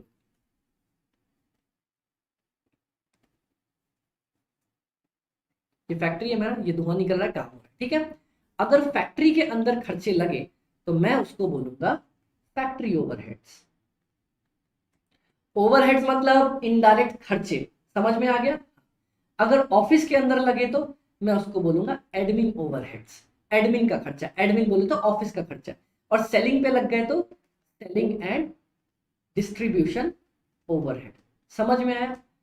अच्छा अमित भाई, तो ये है टोटल माजरा, ये है टोटल माजरा। समझ में आया? फैक्ट्री ओवरहेड्स, एडमिन ओवरहेड्स और सेलिंग एंड डिस्ट्रीब्यूशन ओवरहेड्स। कोई दिक्कत यहां तक अमित भाई? यहां तक कोई भी दिक्कत नहीं है। तो सारे डायरेक्ट खर्चे प्राइम कॉस्ट, सारे इनडायरेक्ट खर्चे ओवरहेड्स। ओवरहेड्स किस नाम से? Factory overheads, admin overheads, selling and distribution overheads. Done? हाँ अमित भाई डन। तो ये आप लोगों को समझ में आ गया कि मेरे पास खर्चे on the basis of nature या एलिमेंट्स, एलिमेंट्स के बेसिस पे कौन कौन सा मेरा एलिमेंट्स है, उस एलिमेंट्स के बेसिस पे कौन कौन होंगे। हाँ अमित भाई डन, समझ में आ गया। पढ़ लेते हैं क्या बोलता है कि all the indirect expenses form part of the overheads, and if we club all the indirect cost it will be under the banner of overheads। ये सारे जो हमारे overheads है ना, सारे indirect expenses एक छतरी के अंदर आ जाते हैं। ये रही हमारी छतरी, पोपटलाल वाली छतरी। इधर आ जाएगा मेरा इनडायरेक्ट मटेरियल, विजिबल है? नहीं अमित भाई साफ सा लिख के दिखाओ, इनडायरेक्ट मटेरियल। इधर आ जाएगा मेरा इनडायरेक्ट लेबर, और इधर आ जाएगा मेरा इनडायरेक्ट एक्सपेंडिचर। डन? हाँ अमित भाई डन, कोई दिक्कत अमित भाई? यहां तक कोई भी दिक्कत अपने को नहीं आई है। Okay okay done. इन सब को एक छतरी में डालूंगा, हाँ। फिर उसको पता है क्या करूंगा? डाल के मिक्स करूंगा। फिर क्या करूंगा? पासे को फेंकूंगा, उसमें से निकलेंगे 3 लोग। फैक्ट्री ओवरहेड्स जो लगेगा फैक्ट्री में, ऑफिस ओवरहेड्स जो लगेगा एडमिन, और selling and distribution overhead. Done? हाँ, तो ऑन द बेसिस ऑफ कभी एलिमेंट्स पूछे तो बेसिक 3 एलिमेंट कौन कौन से हैं हमारा? है मटेरियल, लेबर और ओवरहेड्स, सॉरी मटेरियल, लेबर और एक्सपेंडिचर। डन? हाँ अमित भाई। अब types of cost on the basis of behaviour. Behaviour बोले तो अमित भाई, अरे अच्छा बिहेव करता है, नटखट है, बदमाश है, कैसा है, इस बिहेवियर के बेसिस पे जब मैं कॉस्ट को बांटता हूं तो उसको बोला जाता है types of cost on the basis of behaviour. Next उसके बाद हमारे पास आएगा types of cost on the basis of functions. मतलब कॉस्ट कहां कहां इनकर होती है? मैन्युफैक्चर करने के लिए कोई कॉस्ट लगती है, ऑफिस में कोई खर्चे लगते हैं, सेलिंग या डिस्ट्रीब्यूशन में कोई खर्चे लगते हैं, तो on the basis of their functions. और लास्ट में आएगा types of cost on the basis of normality. मतलब बाबा वो नॉर्मल कॉस्ट है या अब नॉर्मल कॉस्ट है, मतलब हम तो कॉस्ट भी थोड़ी आधी पागल क्रैक होती है क्या? अरे नहीं नहीं, वो अलग अलग चीजें हैं। तो वो मैं आपको बताऊंगा कि अपन कैसे कवर करेंगे डिफरेंट टाइप्स ऑफ कॉस्ट। तो आज की क्लास हम यहीं पे एंड कर रहे हैं क्योंकि हमारी इंट्रो क्लास है, मैं नहीं चाहता ज्यादा अपना दिमाग हैवी लोड पे चला जाए, तो इसीलिए अपनी प्यारी सी क्लास हम यहीं पे एंड करेंगे, जिसमें हमने ये बता दो फटाफट से क्या क्या सीखा। अमित भाई आपने बताया कॉस्टिंग का क्या मतलब है। कॉस्ट, सबसे पहला कॉस्ट, कॉस्ट मतलब एक्चुअल खर्चा या अपॉर्चुनिटी कॉस्ट, ठीक है। फिर आपने बताया कॉस्टिंग, कॉस्टिंग मतलब हर वो टेक्निक जिसकी मदद से मैं अपनी कॉस्ट का पता कर सकता हूं, वो होगा मेरा कॉस्टिंग, ठीक है। मैनेजमेंट अकाउंटिंग, अमित भाई जब भी मैनेजमेंट इंफॉर्मेशन कलेक्ट करती है कॉस्ट से रिलेटेड इंफॉर्मेशन प्लानिंग करने के लिए, डिसीजन लेने के लिए, उसको बोलता हूं मैनेजमेंट अकाउंटिंग। और लास्ट में जब प्रॉपर इस इंफॉर्मेशन के बेसिस पे प्लान या डिसीजन लिया जाता है उसको बोलते हैं कॉस्ट का मैनेजमेंट। ओके, हाँ। फिर आपने बताया कि ऑब्जेक्टिव्स क्या है बाबा कॉस्ट मैनेजमेंट के। आपने बताया सबसे पहले तो कॉस्ट का पता करना है कि कितनी कॉस्ट लग गई मेरी, 1000 रुपए लग गए, बाप रे। फिर पता करना है सेलिंग प्राइस या प्रॉफिट। अमित भाई मेरे को 220% का प्रॉफिट चाहिए, 200 का प्रॉफिट चाहिए, वो जोड़ दूंगा तो मेरी सेलिंग प्राइस आ जाएगी। Okay, next cost control. Amit भाई 1000 रुपए लग गए, मेरे को 800 ही लगाने थे, तो अगर टेम्पररी कंट्रोल करूं तो कॉस्ट कंट्रोल, परमानेंट कर दूं तो रिडक्शन। डन। हाँ, लास्ट में ये सारी चीजें पता हो जाए ना तो मैनेजमेंट को अगर कोई डिसीजन लेना हो जो मैंने यहां पे पढ़ा उसके लिए भी कॉस्ट अकाउंटिंग काम आती है। Done done. उसके बाद अपन ने बस इतना पढ़ा कि कितनी टाइप्स ऑफ हमारी कॉस्ट होती है। मैंने आपको बताया मटेरियल, लेबर और ओवर एक्सपेंसेस। कौन से? सबसे पहला मटेरियल, हार्ड ठोस मजबूत चीजें जो मेरे प्रोडक्ट में जुड़ी होती है, जैसे ये प्लास्टिक बॉडी, ये काली वाली अंदर की पाइप, उसके बाद ये प्लास्टिक बॉडी, उसके बाद ये लिक्विड, ये सारी हार्ड ठोस मजबूत दिखने वाली चीजें हैं। ये क्या होगा? मेरा हो जाएगा मटेरियल। डायरेक्ट मटेरियल पता चल गया जो मेरे प्रोडक्ट से डायरेक्टली रिलेटेड हो। इनडायरेक्ट जैसे कि इस कुर्सी को बनाने के लिए हथौड़ियां, एक हथौड़ी से बहुत सारे प्रोडक्ट बन गए, तो क्या उस मेरे किसी एक प्रोडक्ट से जुड़ी हुई है ना, इसीलिए इनडायरेक्ट। अब लेबर, लेबर बोले तो जो मेहनत मजदूरी दुनिया में हम आए हैं तो जीना ही पड़ेगा, जिंदगी है अगर जहर तो ये जहर पीना ही पड़ेगा। बहुत बकवास गा रहे हो अमित भाई, दोबारा मत गाना। Okay sorry. ठीक है, तो ये वाला काम जब मेहनत मजदूरी के पैसे दिए जाते हैं उसको बोला जाता है लेबर कॉस्ट। ठीक है, हाँ अमित भाई, लेबर कॉस्ट भी डायरेक्ट हो सकती है जो डायरेक्ट मेरे इस प्रोडक्ट से रिलेटेड है, जैसे जो इस कुर्सी को बनाने के लिए मेहनत लगी। ओके, इनडायरेक्ट मतलब कि जो कॉल कर रहे हैं ना, सर आप लोगे क्या हमारा प्रोडक्ट, वो किसी एक प्रोडक्ट से जुड़ा हुआ नहीं है, बहुत सारे प्रोडक्ट के लिए है, उसको बोलूंगा इनडायरेक्ट लेबर। डन। हाँ, और एक्सपेंसेस, इन दोनों के अलावा जो भी खर्चे हैं, जैसे कि रॉयल्टी का खर्चा हो गया, उसको क्या बोलूंगा? मैं बोलूंगा एक्सपेंडिचर। ओके, जितने भी डायरेक्ट खर्चे थे उनको एक छतरी के अंदर डाल दो, नाम क्या दो? Prime cost. प्राइम कॉस्ट क्या बनती है? Direct material, direct expenses, direct labour. और जितने भी इनडायरेक्ट मटेरियल है मेरे, कौन कौन से अमित भाई? Indirect material, indirect labour, indirect expenses, इन सबको एक छतरी के अंदर डालो, छतरी का नाम रखो ओवरहेड्स, फिर इनको मिक्स करो और फिर खोलो। तीन तरह की चीजें आएंगी, एक फैक्ट्री ओवरहेड्स जो फैक्ट्री का खर्चा लगा, एडमिन ओवरहेड्स जो मेरे ऑफिस में इनडायरेक्ट खर्चे लगे, और एक सेलिंग एंड डिस्ट्रीब्यूशन ओवरहेड्स मतलब जो मेरा सेलिंग में और डिस्ट्रीब्यूशन में इनडायरेक्ट खर्चे लगे। डन। हाँ अमित भाई डन। यहां तक खत्म किया, यहां तक खत्म किया। इसके बाद हम बाकी types of cost next class के अंदर पढ़ेंगे। Okay guys, done. तो आई होप आप लोगों को आज क्लास में मजा आया होगा। हमने बहुत कुछ देखा, बहुत कुछ सीखा, इस कोर्स के बारे में समझा, और इतने ही प्यारे और रंगीन तरीके से हम पूरी कॉस्टिंग खत्म करेंगे। ओके गाइस, ओके, सो बाय बाय, टेक केयर, अपना ध्यान रखना, कॉस्टिंग एफएमएसएम की टेंशन मत लेना क्योंकि आपके अमित भाई आपके साथ है ना। Okay guys, bye bye.